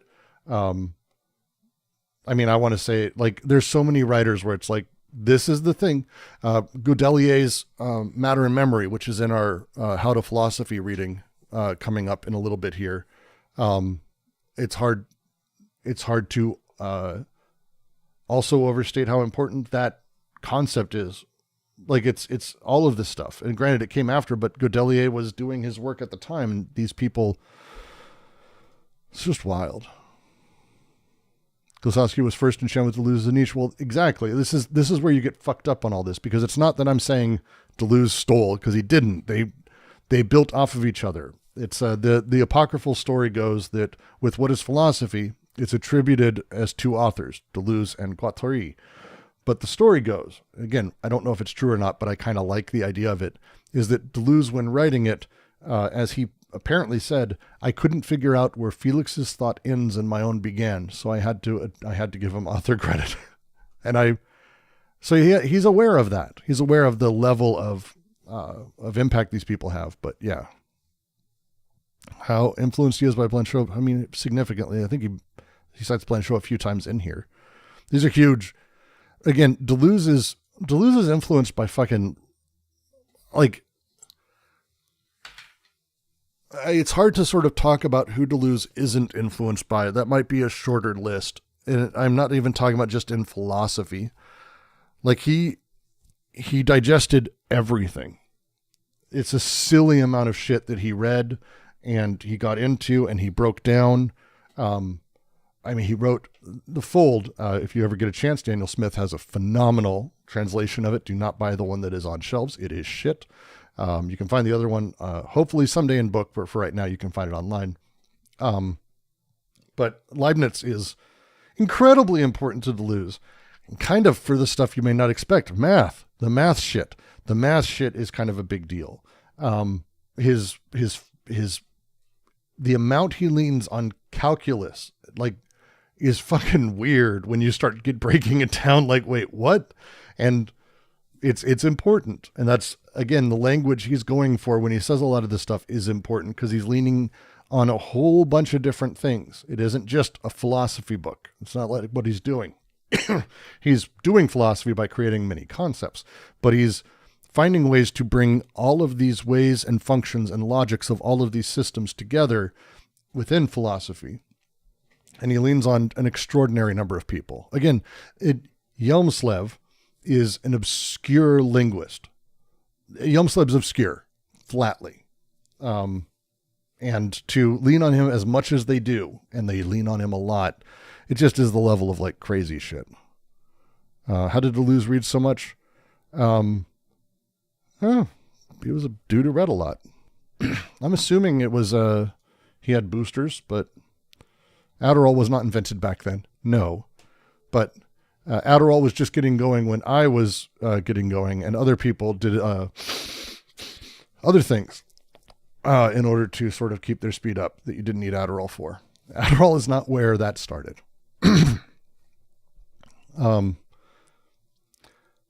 I want to move to the next paragraph so we can finish this section today, and then we can jibber jabber. He had the power of alcohol. He definitely had. With how much, and he wrote a lot on drinking and how much philosophers drink and what the drink does to you. They also wrote a lot on, to be frank, on drugs. And most people who've read, or I should say most people who've watched a YouTube video about what Deleuze writes, tend to think that Deleuze would be either severely anti-drug or pro-drug or whatever.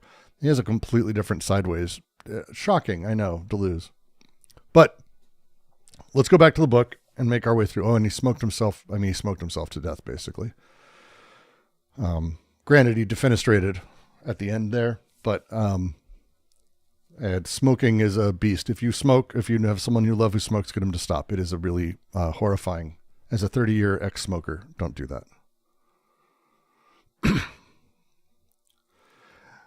But we are talking about, to bring it back to the text and try to finish, we're talking about the way that interpretation and the illusions of this operate. So let's just, we'll dive into the next little bit here and then break it down, and we get to say we finished that. Smoking has gone down. Vaping has gone significantly up because we are a really horrific culture. Honest to God, it's all I can think is that imagine going back to the 80s and saying, hey guys, I know you're investing in all those tobacco farms, but don't do that anymore because smoking is gross and it'll get you in trouble. What if you just sold the nicotine and let people ingest it themselves? They'd laugh at you as being stupid. But apparently they weren't evil enough. Doubtless these illusions would not take hold if they did not benefit from a coincidence and a support in the unconscious itself that ensures the hold. We have seen what this support was.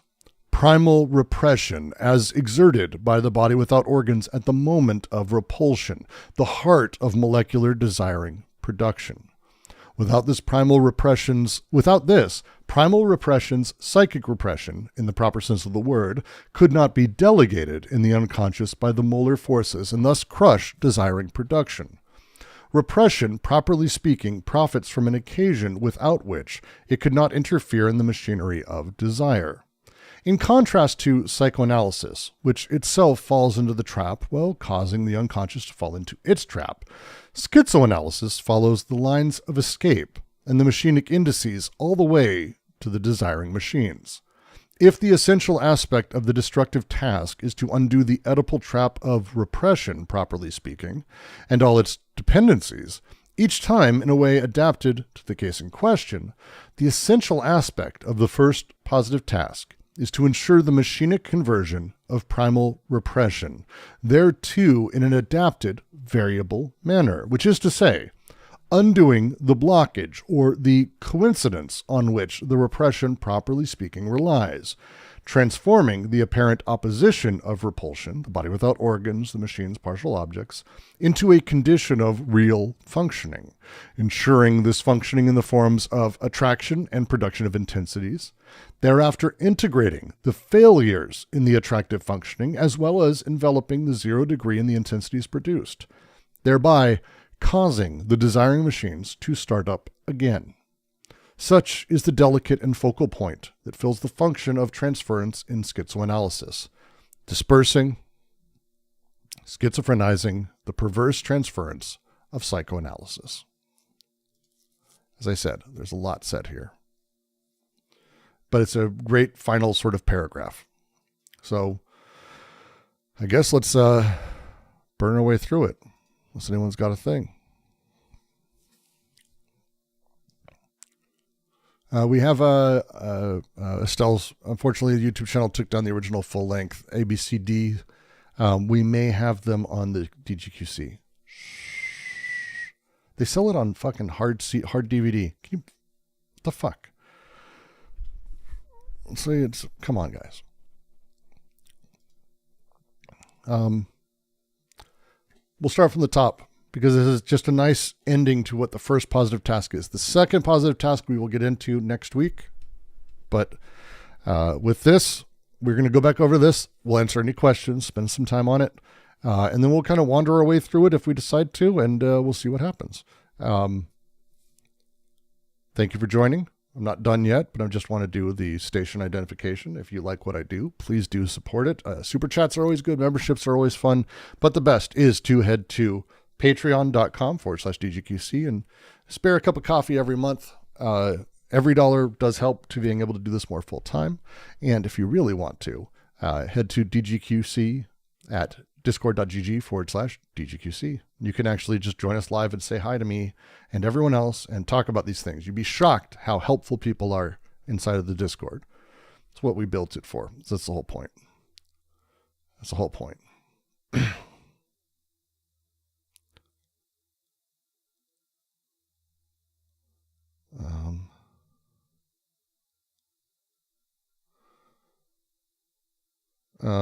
I'll come back, Guattari. We're going to go through this first. All right. Doubtless these illusions would not take hold if they did not benefit from a coincidence and a support in the unconscious itself that ensures the hold. So it isn't that these are like just external impositions. Like psychoanalytic illusions are not that. They gain like purchase because something in the unconscious provides a coincidence, an encounter, a support, a foundation that allows them to take hold, which is a hold here is a domination, grasping, holding, grabbing on. This is here. This is acknowledging the unconscious has its own complexity, which makes it vulnerable to capture. Because that's what they're saying here. These illusions would not take hold if they did not benefit from a coincidence and support in the unconscious itself that ensures the hold. There is something, as these things come in, there is something that is happy to grab and glom onto them. That's it.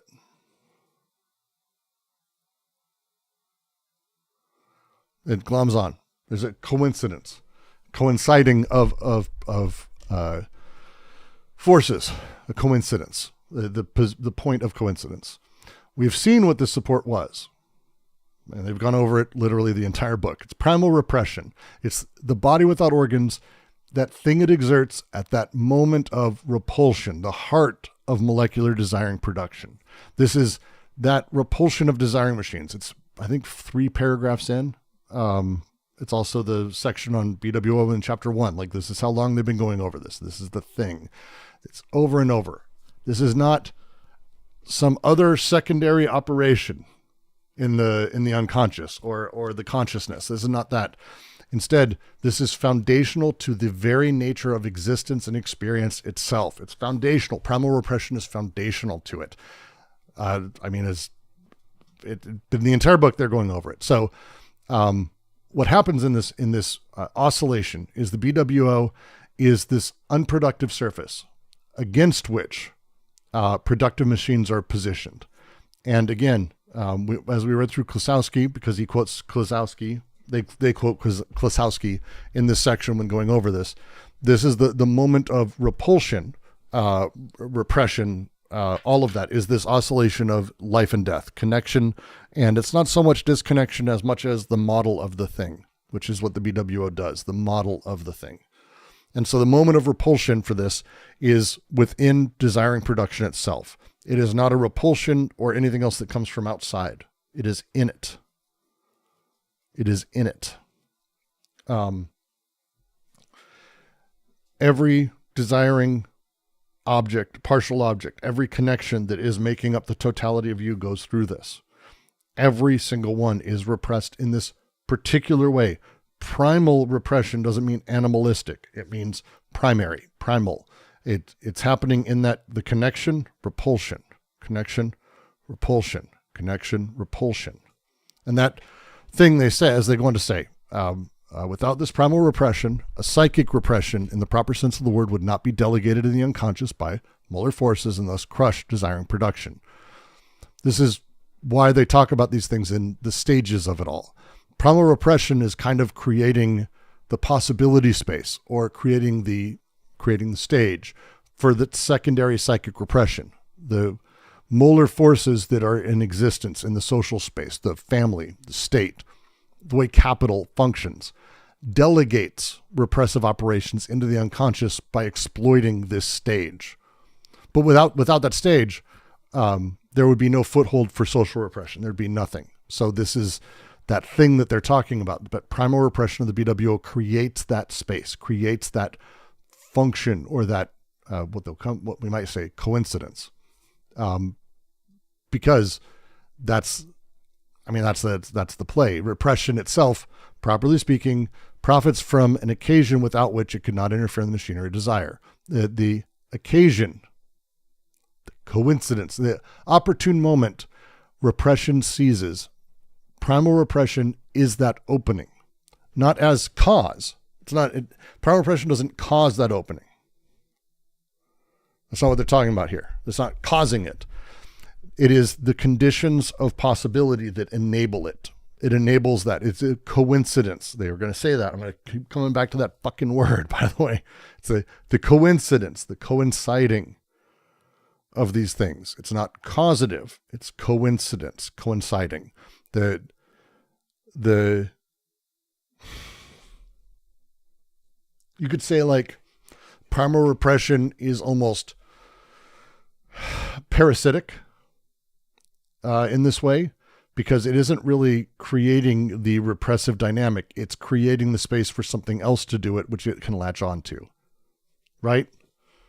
I hope that makes sense, because it's a traditional psychoanalytic thought is that repression is sort of visited on you by symbolic elements inside of your own unconscious. Like it starts and ends with you in traditional Freud and Lacan. Like starts and ends with you.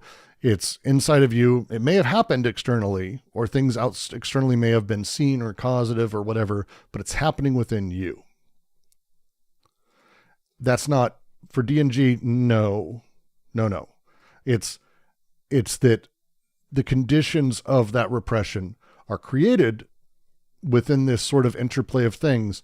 And that odd interplay creates the stage with which coincidentally capital, because capital is again, just desiring production. There is no like social space separate. It's not really how it works, but it's these larger molar things can glom in and like fuck with you in that way. They find that possibility space to attach to. Right. And that's basically their critique of psychoanalysis. In contrast to psychoanalysis, which itself falls into the trap while causing the unconscious to fall into its trap.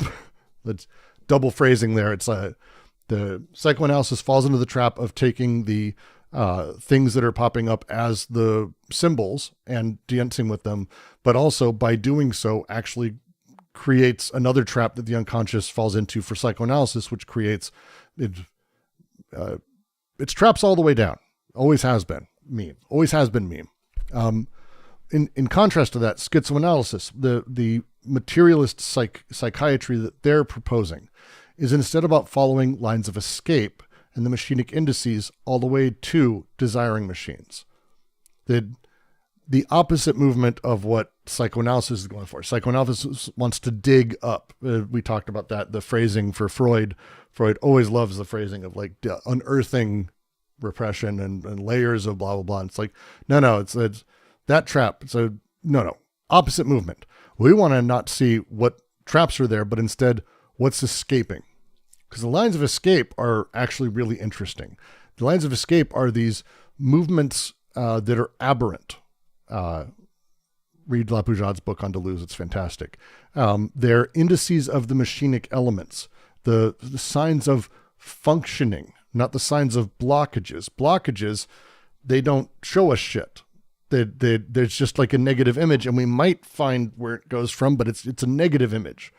Find the actual stuff that's happening, the actual functioning, and it takes us to desire machines itself. And this is why the destructive and positive task, these two sort of go together. If the essential aspect of the destructive task is to undo the Oedipal trap of repression, properly speaking, and all its dependencies, each time in a way adapted to the case in question, that's the first half.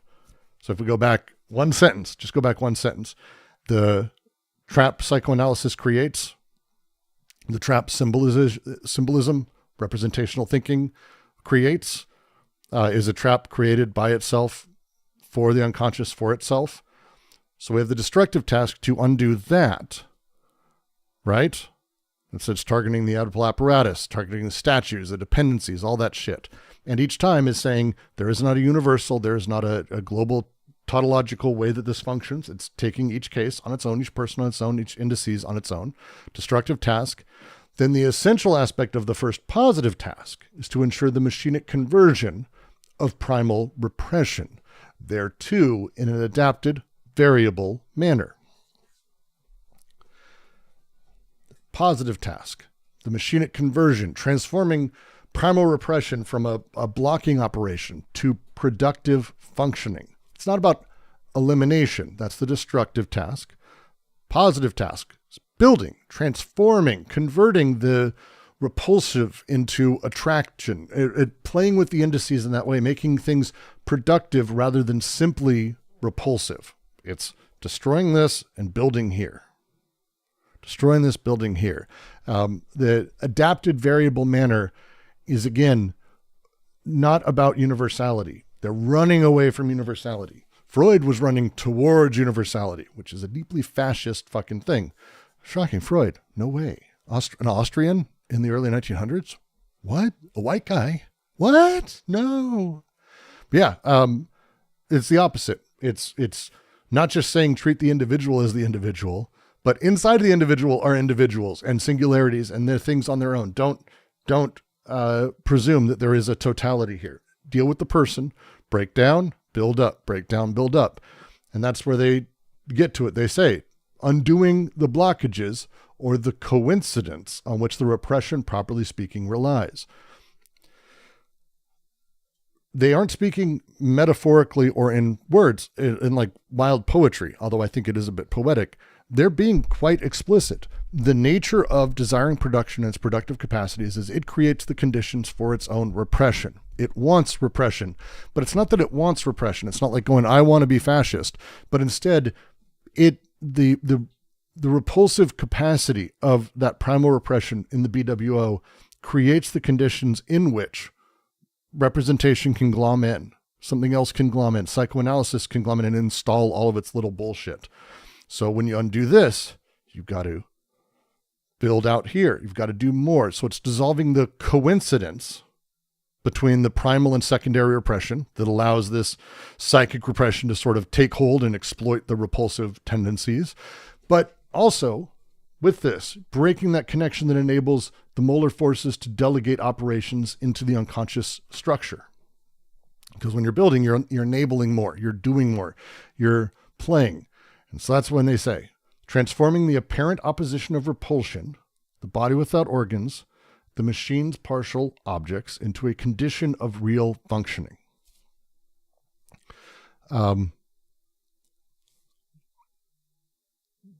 For them, and it's, and I'm saying this as I don't know if I'm speaking to you specifically, anyone who's listening to this. I probably am not when I'm about to say this, but some of you may be. So I'm just going to say it anyway. Repression, we tend to think of as not freeing, as holding us back. And that can be thought of that way. Absolutely. It can be functional that way. But don't think of it as a totality or a thing that always does that, because there is no universality. Repression can enable. I mean this when I say it. Repression is enabling. Sounds weird, but repression is only the stoppage of a thing going a certain direction. Doesn't mean it stops going other directions, but when we channel it into only one, it's a little bit different. How things escape, what enables the new direction, what enables the shift, that repressive thing can become positive. It can become positive. I have a whole rant I've done on this before on the creative process.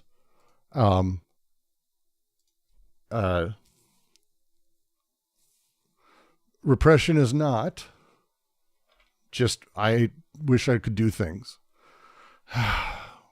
Well, why do you want to do those things? Maybe the repressive apparatus is that you want to do things you cannot do, and that's how the repressive apparatus is functioning. In that case, it would be negative, but it's not actually the thing stopping you from doing things. Instead, you need to understand what is creating all of these processes, why you want to do them, what they are, and get rid of the symbolic representational elements and get, again, back at the baseline, back at the baseline, back at the baseline, back at the baseline, get to desiring production itself. And that's the thing that matters here. Because this conversion, the essential aspect of the first positive tax was to ensure the machinic conversion of primal repression thereto in an adapted variable manner. This is the conversion of primal repression, transforming it into productive functioning. They say, which is to say, undoing the blockage or the coincidence. This is shifting and understanding that the process of repulsion is a thing. This is what the BWO does. This is the oscillation between experience and model. Klosowski goes into this, I think, expertly as well at the same time as this. Nietzsche did it very, very well. Once you understand, you will be doing these things forever. This is the model of stuff, and you get a chance. Back and forth, back and forth. What will you do? Will you fall back into and allow the repression to be the repression, which is a blockage, or will you allow the repression to fire you in different directions? Lines of flight are repulsed from BWO as well, by the way. Like, repulsion isn't just a negative, a bad thing, a naughty, naughty, evil thing. It's just forces at play. They're just forces at play. They're just forces at play. Transversality, I think it's a longer discussion around that, Olivia. This is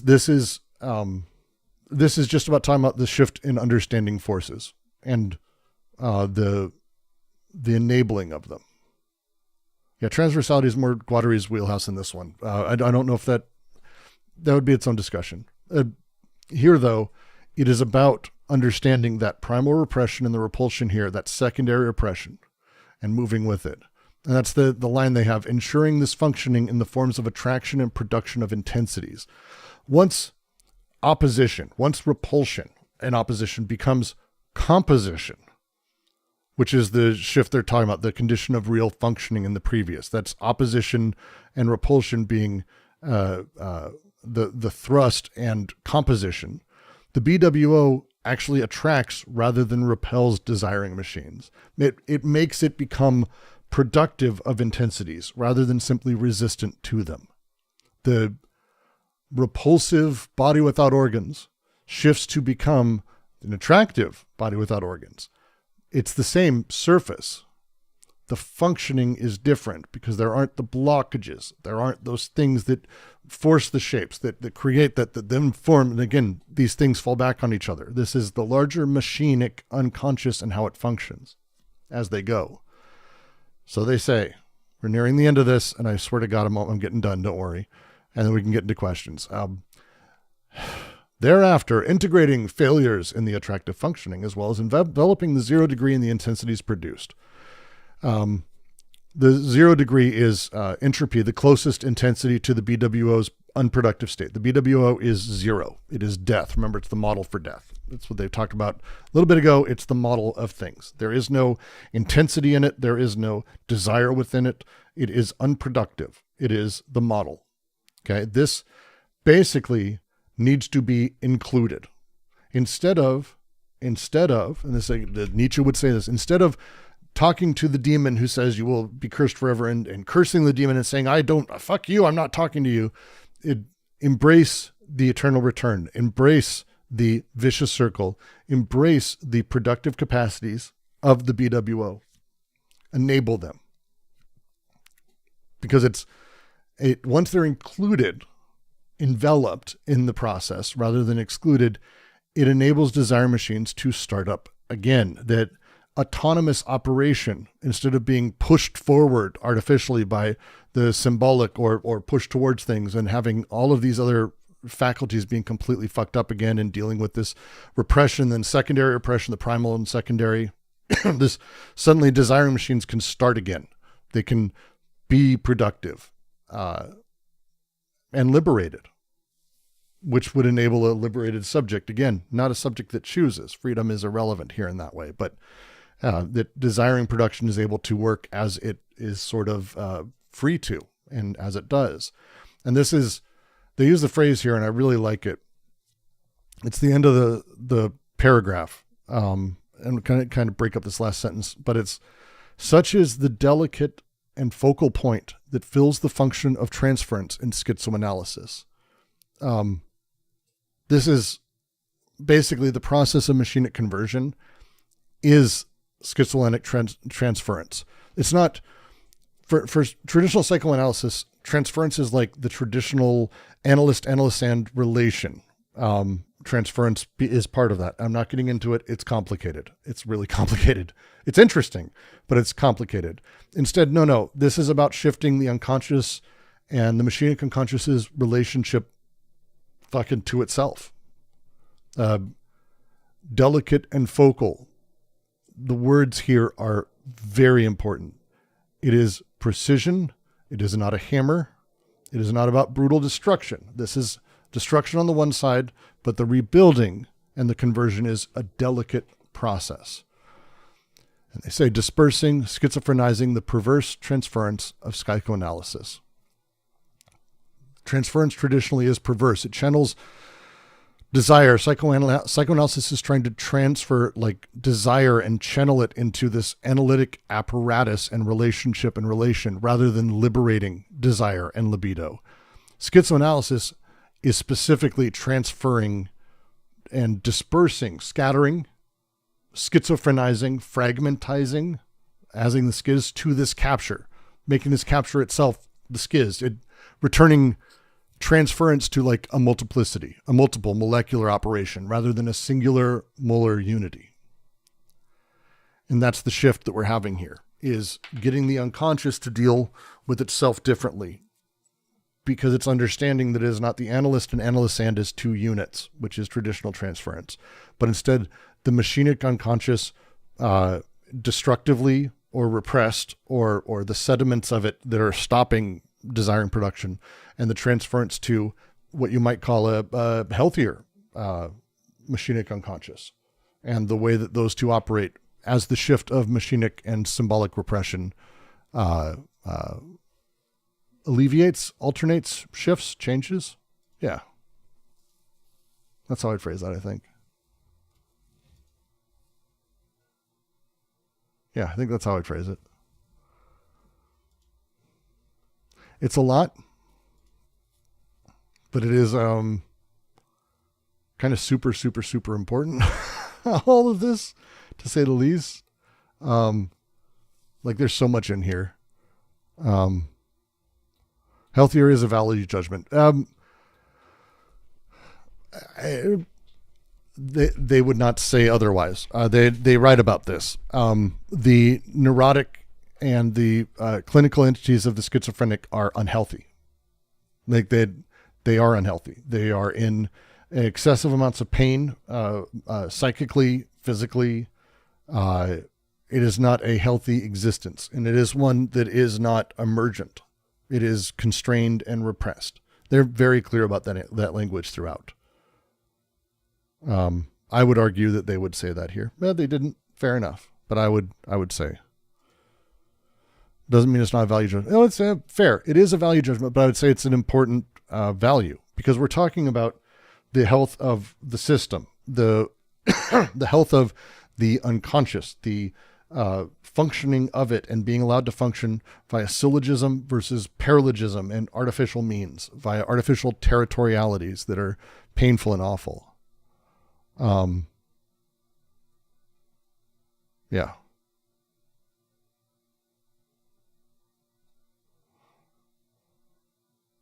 When was anyone building on Nietzsche afraid of value judgments? Yeah, that's fair. I try to avoid the phrasing because it is loaded, but yeah, it's a value judgment. Yeah, they're making judgments on those things. Sure.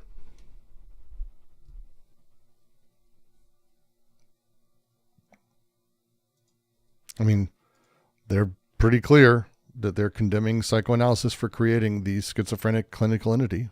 So, yeah.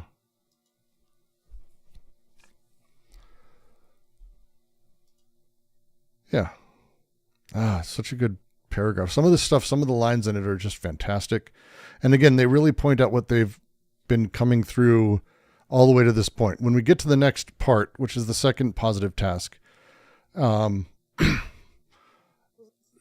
of this has been at what we could call the molecular. The molar is part of it, but it's, again, they're not really concerning themselves with it the same way that, an analyst sitting on the couch going, Doc, I just had the worst day at work yesterday. Oh, work. Tell me about work. And tell me about your father. That's not really the setup. Those are like large scale symbolic representational things. These are dealing a little bit more with the molecular, with lines of flight, with indices, with movements in these ways. So the question would be, what do we do with the molar? Oh, I wonder if they're going to say something about that. Oh, yeah, that's right. That's all of this. And they have a lot of sentences in here. This is where we start. I would argue that this next one is where we start talking about actual revolutionary capacity within the work and how we can start playing with it, I think, in very unique ways. This is where we get into their distinction between subject groups and subjugated groups. And the subject as in the subject of a king, the subjectivity, the a priori subject, whatever you want, like that phrasing of subject, not the subject of a sentence. The subject and the formation of it and the existence of it, the subject versus subjugated groups, is a big shift. And we can start talking about actually the political implications, I think, pretty cleanly for here. Again, it's not so much a political work.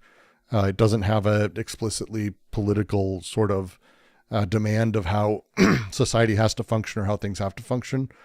It does have implications, though. And I think there's a lot of inferences that can be made pretty quickly. But that is 4.4. Jesus Christ. We got through 4.4 finally. Isn't that great? I think we're at, let's see, 17 months.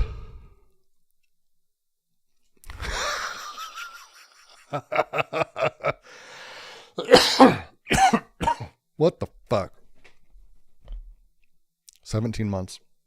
I'm going to get some water. I'm going to leave this paragraph up. I'll just pop my camera off for a minute.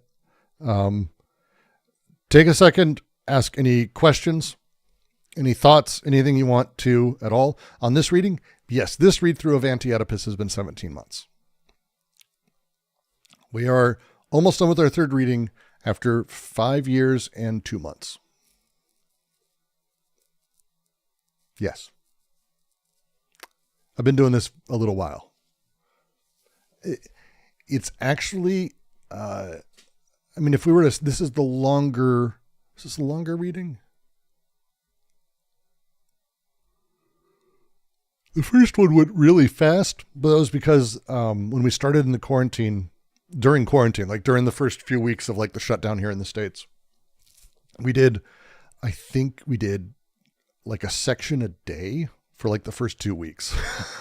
We burned through the book, and it was fucking nightmarish. It's one of the things, everyone can do readings how they want, and the person who was co-leading that reading with me has left. You can do readings however you want. I don't find it useful. And so we do it the way I find it useful and what I want to do. Because that's the setup. But ask any questions. I'll be back in just a moment. I just need to get myself some water. You can hear me hacking a little bit. Still getting over it. But I'll be back in a moment.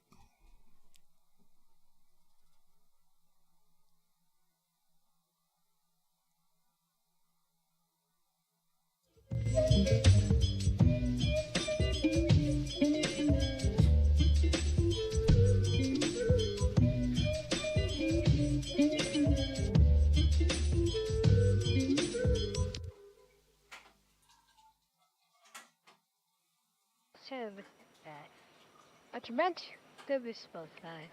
Wel, nee, ja.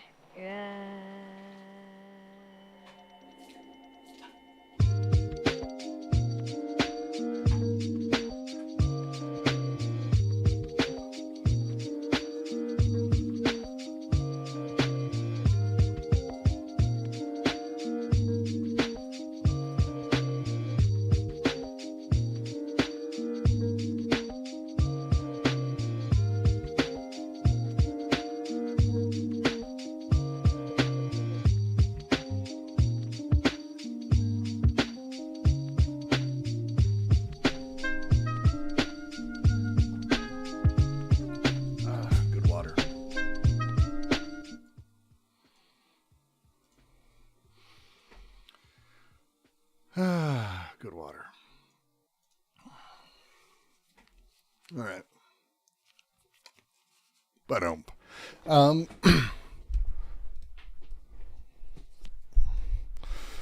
What difference has been produced through this reading repetition? Well, so anyone who's read Anti-Oedipus, like seriously, will tell you that it is not the same book every time you read it. And it's because your understanding of the things within it change. You have better understanding of the references with any luck.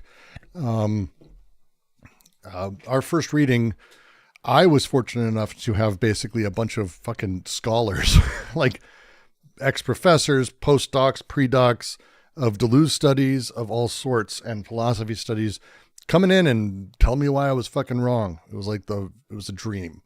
And the first learning, I learned a lot.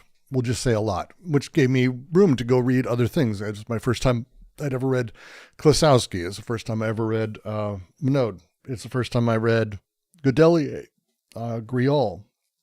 I went back and I reread a lot of Deleuze, Nietzsche, for example, Bataille.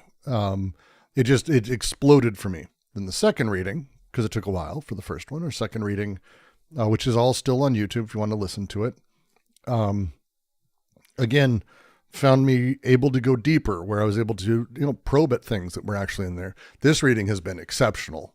Because I did actually my own reading as I'm doing this. So this is like, in the last 5 years, this is like my 6th reading of the book. It's a long story. And it has completely shifted how I understand, because once you make the shift and understand that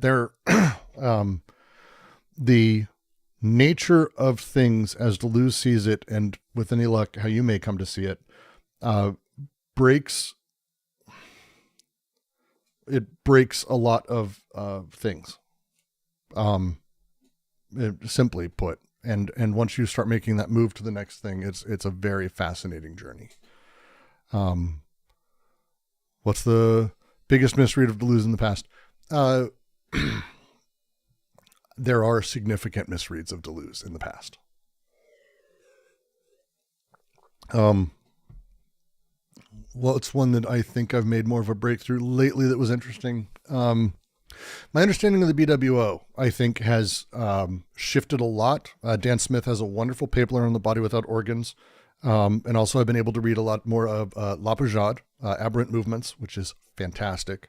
And a handful of other, Jean-Claude Martin, a handful of people who I don't want to say are like, they're not people around Deleuze, but they're people who are using the same systems of thought, the same way that like Deleuze was like a Bataille orbiter or whatever.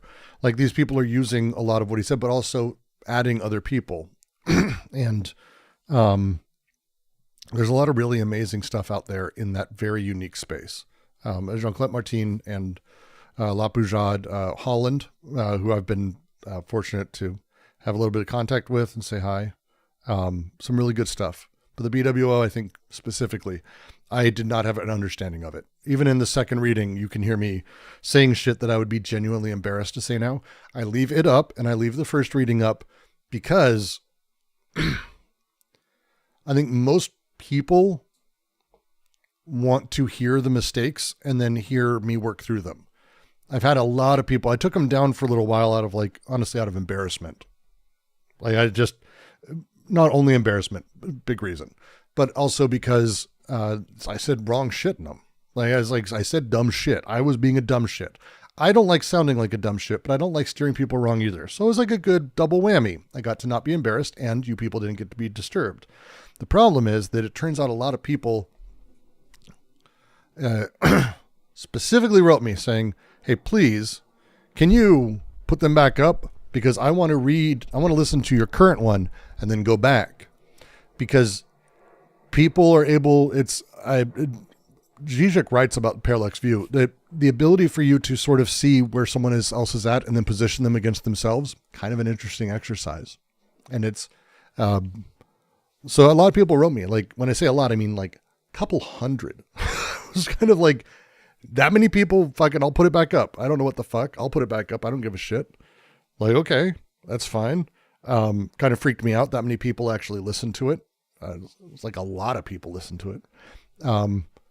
So it's good, but there's a lot of mistakes. There's a lot of mistakes. There's a lot of mistakes, to say the least. Hey, Brooke.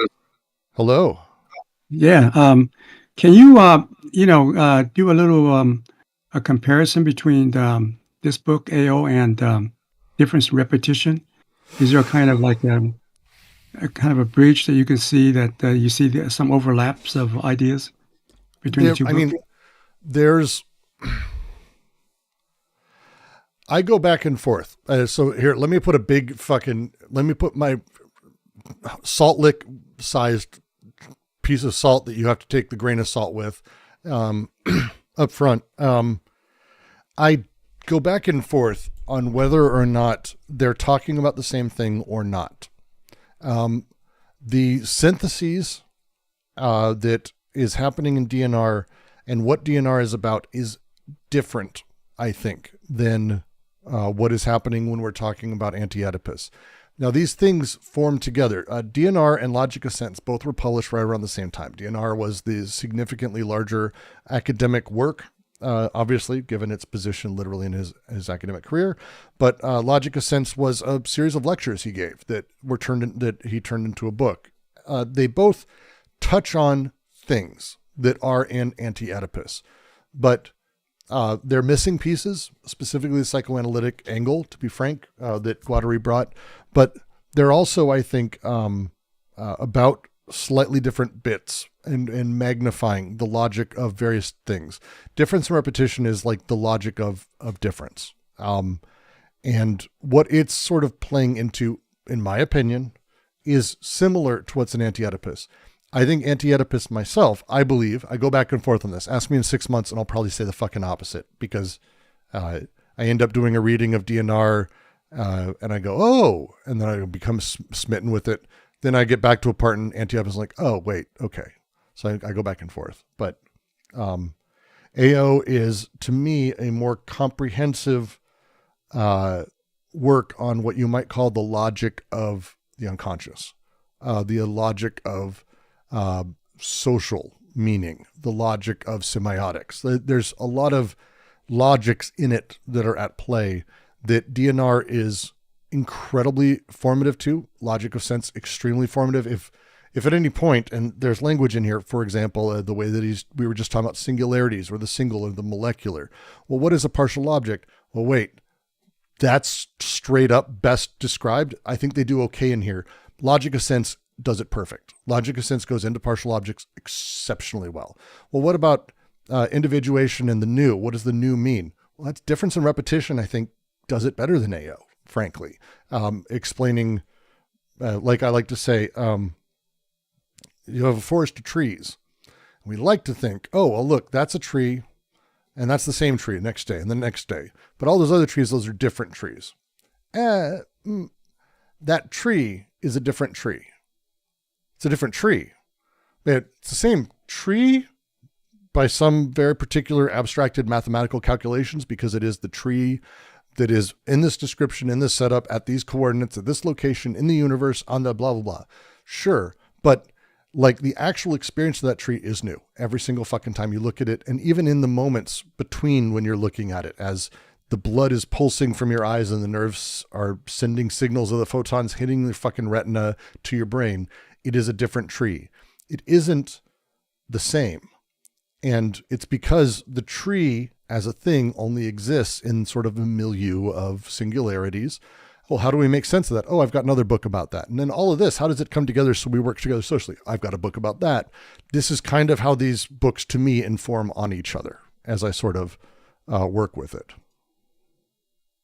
So that's kind of how I see them sort of connecting, if that makes any sense. It shifts, it's enough of a shift. And so the ideas, they're different enough. Early on, I was arrogant enough, and you can hear it in the readings, where I talk about how it's clearly DNR has just been mutated and evolved into what it's like, no. Then it's a trap when you start doing that, because they're not the same things. The book's not the same thing. It's always new. So it's once you start actually reading Deleuze, Quad Deleuze, it shifts kind of how you would even talk about it. And so for me, they're all talking about different things and interacting in different ways with their own logics, if that makes sense. Did that make sense, JK? Yeah, it does. I was thinking, how they compare in terms of, virtual and actual, and then the BWO and the molar socius and so forth. And so just thinking in those terms, the big picture of how the actual, beings in the world are somehow, in terms of, they're like operating dogmatically, and well, so as if nothing changes. Yeah. Well, this is, again, it's why, and I'm going to say they're not the same, because they have very particularly written things, and they're being very particular in how they sort of function. The difference in repetition is more about the temporality of things, whereas AO is about the productivity of things, and they cross over. So like the first syntheses of difference in repetition is that of the habit or the present. You could say, you shouldn't, but you could say that that's, connection. It's not. This is like, how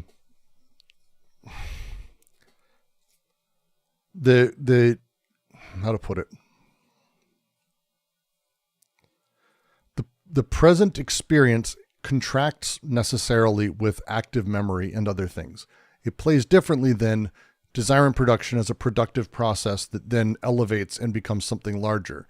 It plays differently, the three syntheses. So, because you start with the habit or the present, the thing that is now, the succession of times, right? And then The active syntheses, again, it's active, not passive, as it is in Anti-Oedipus, is recollection, memory, that of the past, the virtuality. This is like Bergson, the virtuality of the pure past, the model of things, the memory cone. Everything exists virtually. The I then like searches through the past for what is useful to the present action, the psychological sort of thing happening there. And then you have the eternal return, which is a synthesis of anticipation, which is the new. These are not the same things as the production of the subject, which is a productive, positive movement. Whether or not these things can layer into each other is a whole other discussion, but that's kind of the difference here, is the sort of one being, AO is productive, strictly productive. It's continually productive, producing combinations, producing new meaning. You could say it's like more like the logic of sense merged with, but again, don't do that. But it's productive. It's moving through things. It's the process of production. It's Marxist. Those syntheses in DNR is about the constitution of sort of time itself and experience itself, the present, past, future. And so like the transcendental experience to the material production of the real. Difference in repetition is about the temporal experience of maybe an individual, you could say. AO is about subjectivity and its effects in the social things, the product rather than the producer. So you might say that AO, if I had to, be like AO is first, and then DNR is like the what the subject sort of goes through, the producer of the syntheses. They happen at different ways. Passive versus active is different in DNR. It doesn't apply to AO. AO does not have an active. It's completely passive and productive. Like there's no synthetic activity taking place. It's a completely different beast. But again, they both have this kind of vision of that life is a process, and it seems like DNR has a kind of a cosmic vision, whereas AO is more like a kind of a political, social, historical vision, right? Yeah, I mean, they play differently. It's almost the subject that then constitutes experience and goes through it.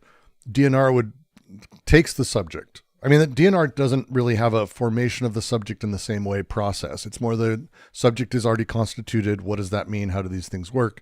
Whereas AO is about the constitution of that subject and the production of it, which then also means the social space and everything else. I'm sure I'm going to have some Deleuze person yelling at me because it's probably an inelegant way to put it, but that's generally, I think, how I'd compare them.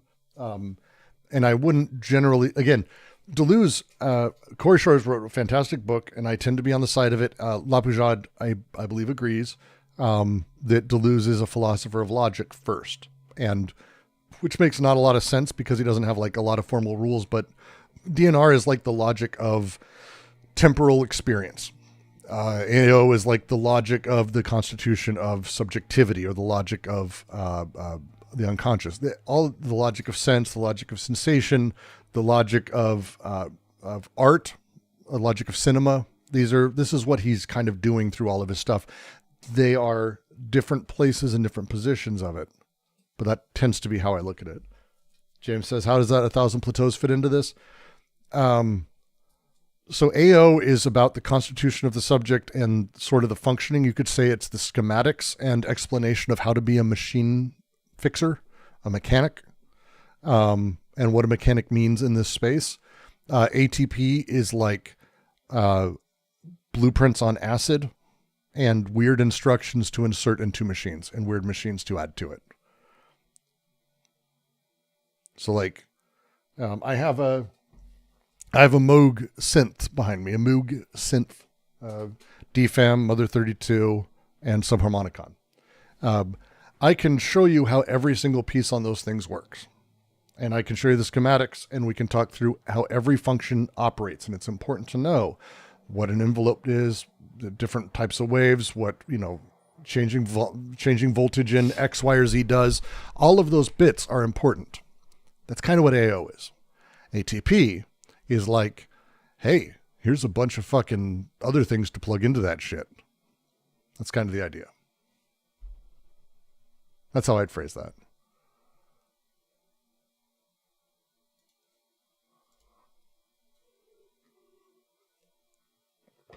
Yeah, it's ATP, it's my running thing is we will never have an ATP reading on the server until I die or someone deposes me as the despot that I am, because I don't believe it's the kind of book that should be read like that. There are great explanations or companion texts that explain references because they're filled with it. It's like having someone who, my son was watching Airplane with me the other day. Fucking everything way over, like from the first gag. The first gag is it's like clouds and the fin of the plane going through it is the theme from Jaws plays. That doesn't read to a 7-year-old at all. That doesn't read to like a 15-year-old at all, really. Like that doesn't read as a joke. I thought it was hilarious. I grew up with Jaws. That kind of problem is what 1,000 Plateaus is filled with. Everything is a fucking reference to something and has larger milieu of meaning. Totally worthwhile having companion guides for that. Do not ever let anyone tell you what they mean. Do not ever let anyone tell you what they mean. Terrible.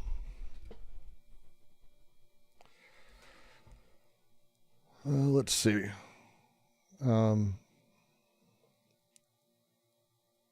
Which is better for reading first, logic of sense or a difference in repetition? Grab what grabs you. Whatever you will finish. Don't force yourself to read anything you don't want to read. You will not get good information out of it. No, Olivia, Deleuze is used in a lot of ways. 1,000 Plateaus has absolutely been referenced by the IDF, 100%. But again, referenced by the IDF is the same as like Trump referencing the Bible. Like it's possible, sure, have fun with that. But they're taking like lines out of nowhere, running with it. They reference a lot of things. Again, Republicans are angry. Rage Against the Machine recently became political. So,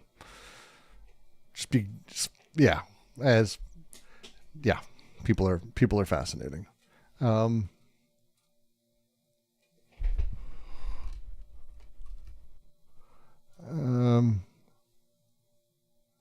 Lewis, it's some book written in a basement. It's totally demented, like you're supposed to laugh when you open it.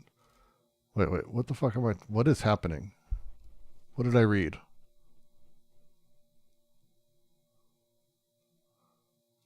What am I reading? You don't get that, do you? Transcendental manifesting of desiring production, mental states that supervene on physical states.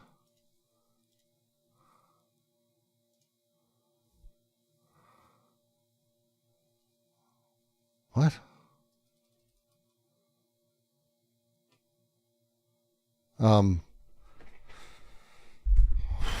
Mental and Material by Godelier. Go give it a read. I'm very confused. Yeah, but I have no idea what's happening in chat anymore. It's Himmler's and the bug. Yeah, it's yeah, Olivia. So people read things. People read a lot of things. There are Buddhist monks, famous Buddhists who really said some crazy shit during wars to justify really awful shit. You can kind of find what you need in anything when you take it deeply out of context and you're using it. Because again, there isn't a meaning to things. That's, again, what ATP is for. Go IDF, use it for whatever. You use it for whatever. You take it, run with it. Don't have anyone tell you what it means. Don't have anyone tell you what it means. It's just shit. I started reading his Guattari essay, Everybody Wants to Be a Fascist, still on the second page. It's interesting, maybe not now. Currently reading The Second Sex, but this is next. Everybody Wants to Be a Fascist is fantastic. I really like the writing. AO is filled with that. Like, it's the same type of thing. And again, it's not that I want to be a fascist. It's as we are built and as we come to be constituted as subjects, there is this, like, we're building a landing platform for the social world to insert the symbols to repress us. We're building that coincidence, that landing platform, just waiting, just ready for it. And it's just as part of how we're constituted. And as such, when it's there, it's ready and it's ready to go. It's fantastic. It's ready to get going kind of all the time. Secret Agent Dan, as consumers, how can we avoid fashion? Fast fashion. I like spelling it with the fascist. I like that. There's the saying, there is no ethical consumption under capitalism.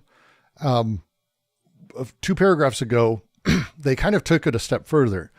There is nothing not already completely co-opted by capital. That's it. Capital's infused. Everything's effused through the system.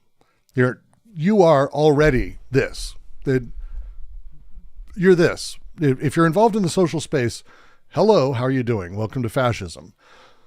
All of us, hello, how are you doing? It's okay. It's like going to like an Alcoholics Anonymous meeting. It's like, understand you're an addict. You're still an alcoholic. You're not drinking, sure, but you're an alcoholic. You're a fascist. We are. This is what we're doing. And we're going to stumble into it all the fucking time in ways we don't understand and in ways and investments we don't even grasp as a thing. Like, it's just, it's forces at play, and here we are. So that thing that's working, that thing that's going, what you can do is begin to understand that. Klosowski talks about it, and I really love how he does it in Vicious Circle, that there's kind of 2 subjects. There's the subject that's orchestrating, and then the subjects that are sort of wandering the BWO, as they say here, the many subjects created. And there's the one orchestrating who's like, oh, that, now that, now that, now that, now that. Oh, I like that feeling, that feeling. And these things are, again, at the mercy of forces, but there's kind of an odd stepping back of it that is empowering. We'll get into that. There's the second positive task. We'll get into that next week. It'll be super fun as a thing. Beware of the other's dream. Oh, one of my favorite Deleuze quotes taken out of context. For those of you who are not aware, let me pop it up. It's 1:40. We're going to watch it real quick because anytime someone brings one of these fucking things up, I can't help it. I've got to go, hey, by the way, no. Pup, come on. Come on. Come on. I know you're there. I know you can see it. Oh, you're down over here. Why are you down? What the fuck? That's wrong. That's not the right thing at all. Where is it? Is it up here? Oh, there it is. Pop. There we go. Deleuze. A lot of people don't understand the fuck this is. We're going to talk about it because it's a really great little bit. Read these subtitles. Consider Vincente Minnelli. Minnelli had an extraordinary idea about dreams. Minnelli, the famous philosopher? No?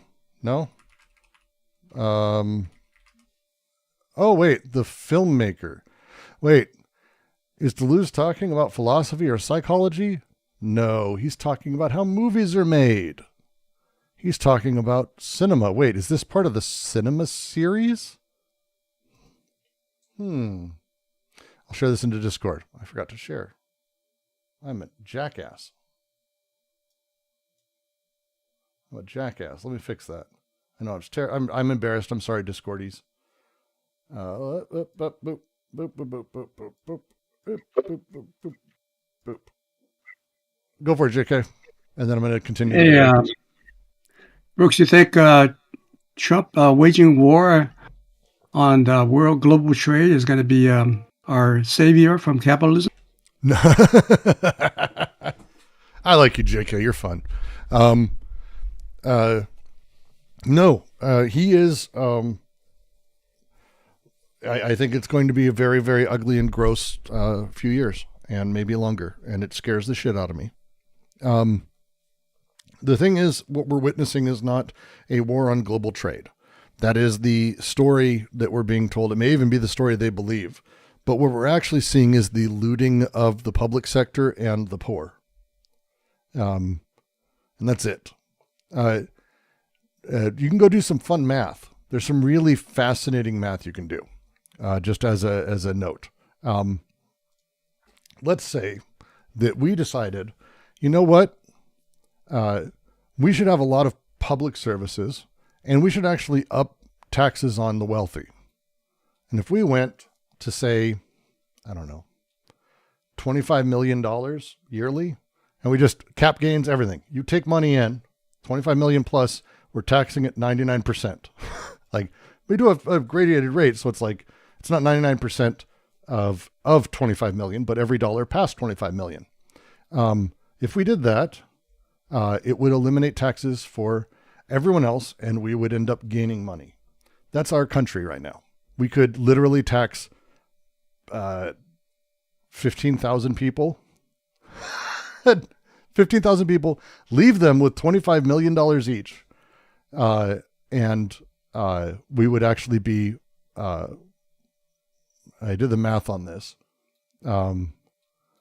Basically, it would eliminate taxes on 95% of people. And we would end up having like an extra $200 billion, $300 billion on top of what we're currently doing.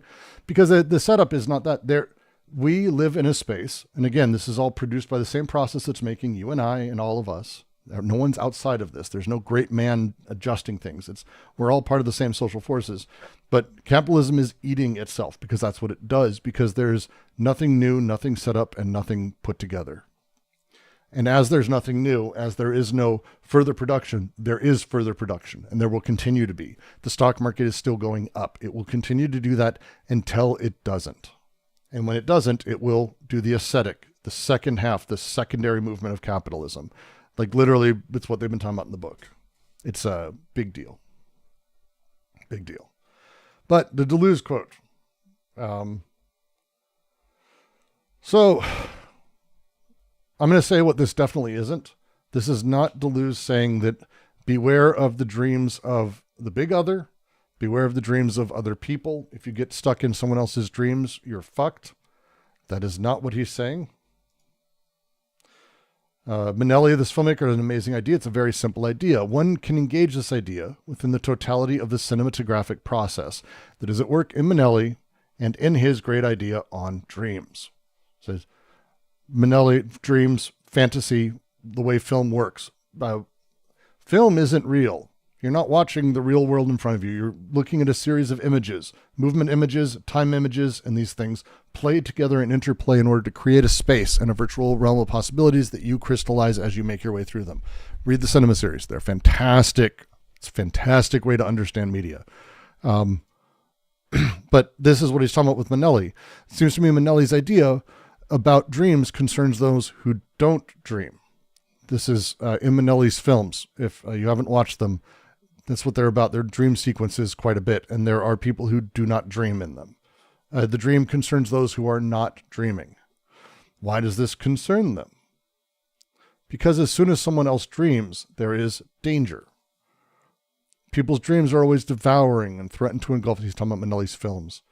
People's dreams are always devouring, threaten to engulf us. The other's dream is very dangerous. Dreams have a terrible will to power, a will to overcome the thrust. Each one of us is a victim to the other's dreams. Even the most gracious of young girls, he's again referring to Manelli, is a terrible devourer, not because of her soul, but because of her dreams. Beware of the other's dream. If you get trapped in the other's dream, you're fucked. Not done for. He's just fucked. You're fucked. It's over for you. Did they literally not translate the rest of this? Amazing. I love when people take this shit out of fucking context. Yeah, we're going to play it back to that point. Ready, Estelle? I can't understand French. I can read it. I've tried. Vous êtes foutus. Ne soyez jamais pris dans le rêve de l'autre. Alors, vous comprenez, quand on a une idée comme ça, la question est vraiment pas de savoir si elle est vraie ou si elle est fausse. La question est de savoir si elle est importante, intéressante et si elle est belle. Et c'est la même chose en science. This is actually... Okay. Yeah, go for it. He's saying what's more important in the question is not to say whether it's true or not, but rather what's interesting. Yeah, what's new? Because he's talking in a very different way. He's not talking about the philosophical implications of this. One sec. There was a great post about this.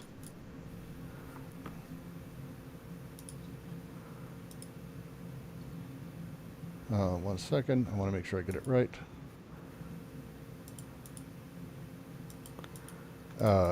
This is from a deleted account of a deleted account of a deleted account on Reddit, and it is spot fucking on. We can still hear you, Estelle, by the way. Oh, sorry. You're good. So let's pop this in, make sure that it's still sharing. It is. Good.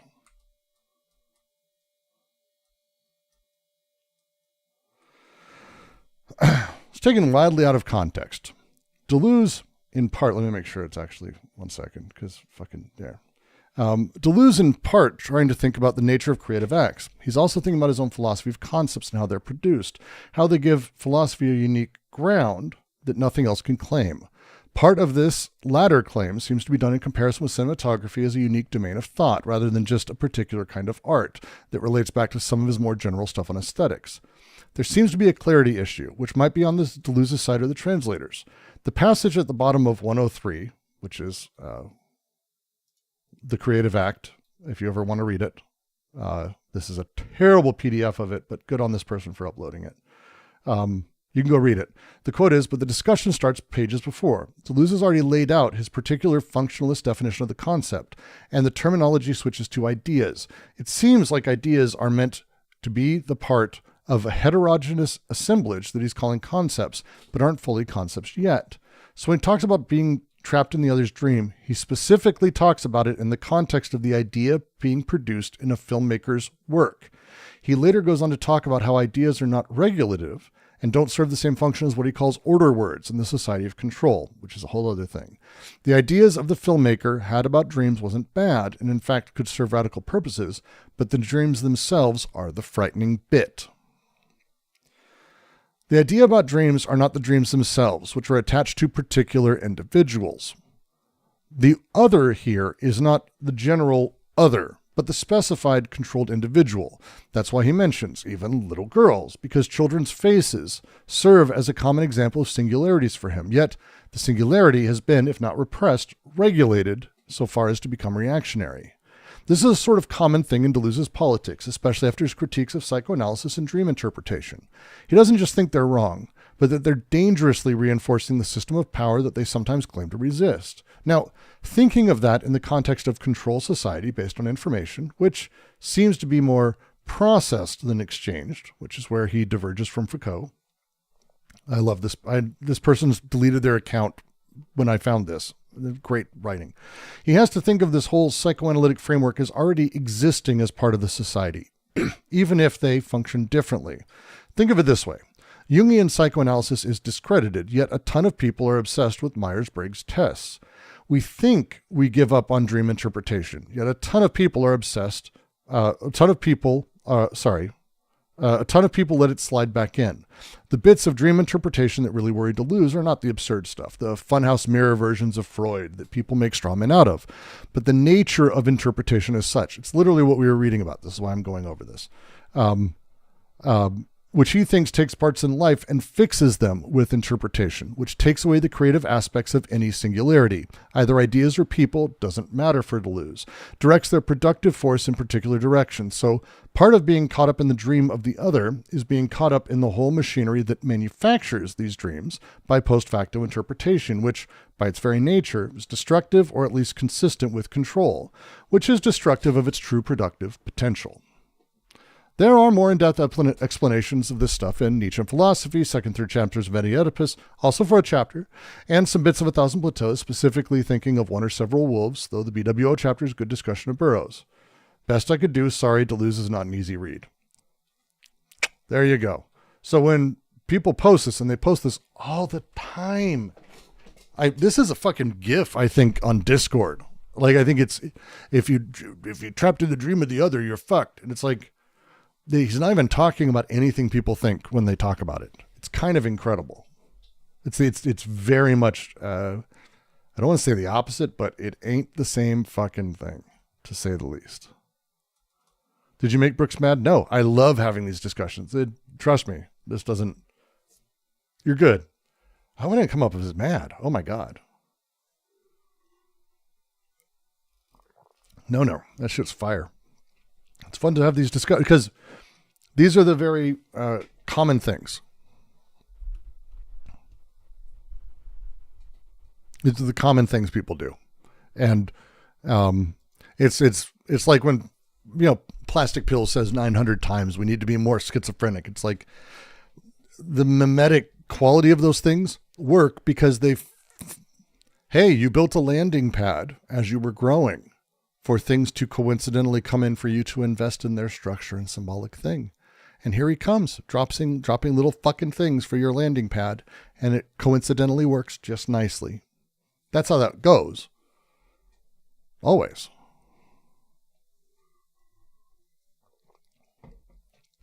Well, how does the joke go? Stanley Spadowski?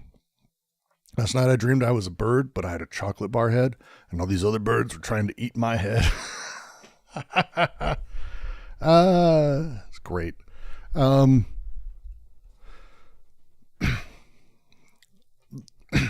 whole thing, as the person we're talking about, the very nature of interpretation is the thing Deleuze is critiquing when he's talking about this.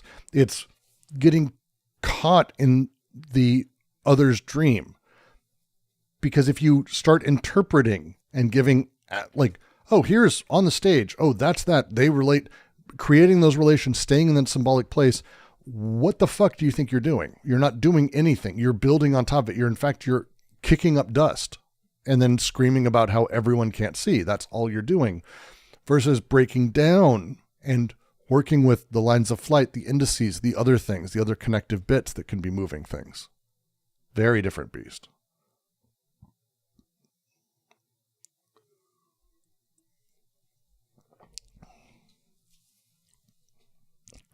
I had a dream the other day. I woke up into a lucid dream and had 1.3 million in Bitcoin.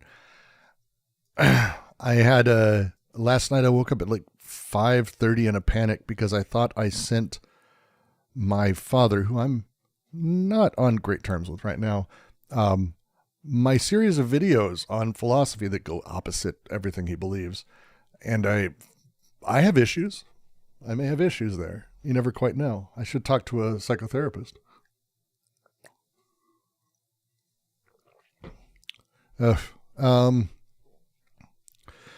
That's a solid read today.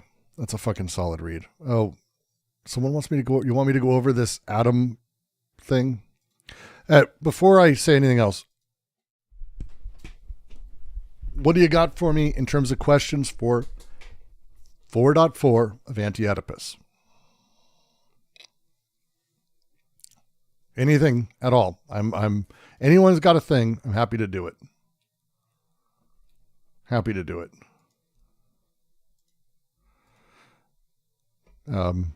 But while you're doing that, I can more seriously answer JK's question, because I think JK meant it in kind of a fun, provocative way. Is Trump waging a war on trade, undermining capitalism? Can it be a schizoid hero savior? All of these things are fine within capital. Like, the molar space isn't a thing that we will find revolution in. It's the breakdown of systems. Capital's fine with this, because all you need is for proof is to look around and see how many people are in actual poverty in America.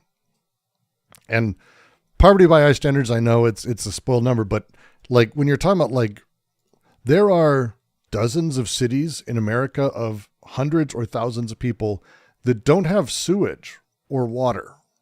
There's an entire town where Meta built their big machine learning center that basically has to be fucking, the water that goes into that is insane for cooling and a bunch of other shit. And it basically has eliminated water pressure in the rest of the city. So people don't have water. And these people are like, all right, because they're fine with it, because these are the axiomatics, the direct embracing of these rules. That capital's fine with this shit. Capital's fine with all of this. It's the same way as, like, could Trump, by making things so much worse, actually help the planet? It's like, the planet will be fine. Once we all die off and we go away, the planet will come back. There's been mass extinctions before. It sucks for humanity. It sucks for humanity and all the animals alive right now. But then also, that's happened before. Like, life will find a way. Off we go. Bye-bye and bye-bye. I'm more concerned with my children and people I care about, and being able to have food and medical care. So how do we get there? Well, that's a different beast, and they're not doing anything that's going to enable that. What it can do, and you're starting to see, again, if we're looking at lines of escape, the breakouts to the side, a lot of people who never thought they would join politics are joining politics. And it's great to see. A lot of trans candidates in local and state elections, like a weird number. I probably shouldn't use weird, but it's a fucking unexpected number of them. Definitely out of proportion, I would say. A lot more women because of, again, reproductive rights as well. A lot more minorities. It's kind of an incredible pressure that is finding ways to explode out. That you can see that there is push. Now, all these people are already semi-co-opted. Don't be dumb. We're not on the verge of, like, revolution. We're not going to be. Don't think that we're going to have a revolution. That's not the thing. But instead, understand the way that things are moving around, the forces and pressures that are interplaying, and figure out if you have the ability to position yourself near or within one at the right moment. That's all that this is understanding yours and the world's movements, standing in the right place, moving yourself, maneuvering things, shifting things. That's all politics ever was. It's not anything more interesting than that. It's just knowing that and being able to be part of those things and shifting. And there is, I believe there will be change coming, because we have, luckily, the most incompetent people alive at the same time that we're able to see it. And so the disapproval of stuff, even though that sounds like a big lib thing to be, the disapproval numbers are high. Disapproval is actually a pretty strong word when it comes to polls and things that people don't use that often. It's actually not a thing that is used that often. People are not happy, and it's going to be good. And I think it's going to be, that's where opportunity is going to be. Capitalism is going to be there to capture it, but what can we mutate? What can we move? For me, I'm working towards city council. If I can ever live in a place long enough to actually put down roots, we're going to be moving again. We're trying to see if we're going to be staying in the area. Our lease is up in about 2 months. So we got to figure out the next move, figure out where that's going to be. If we're able to stay in the area, figuring that out. But it's pushing towards locally running. And I think that there's ability to do people's councils, sortition-based councils of random citizens, jury-style things. And I think that there's pushes for that at local levels across the country. That can shift politics significantly. You'd be very surprised how much randomness can change all of that. There's a lot of room there. There's a lot of room there.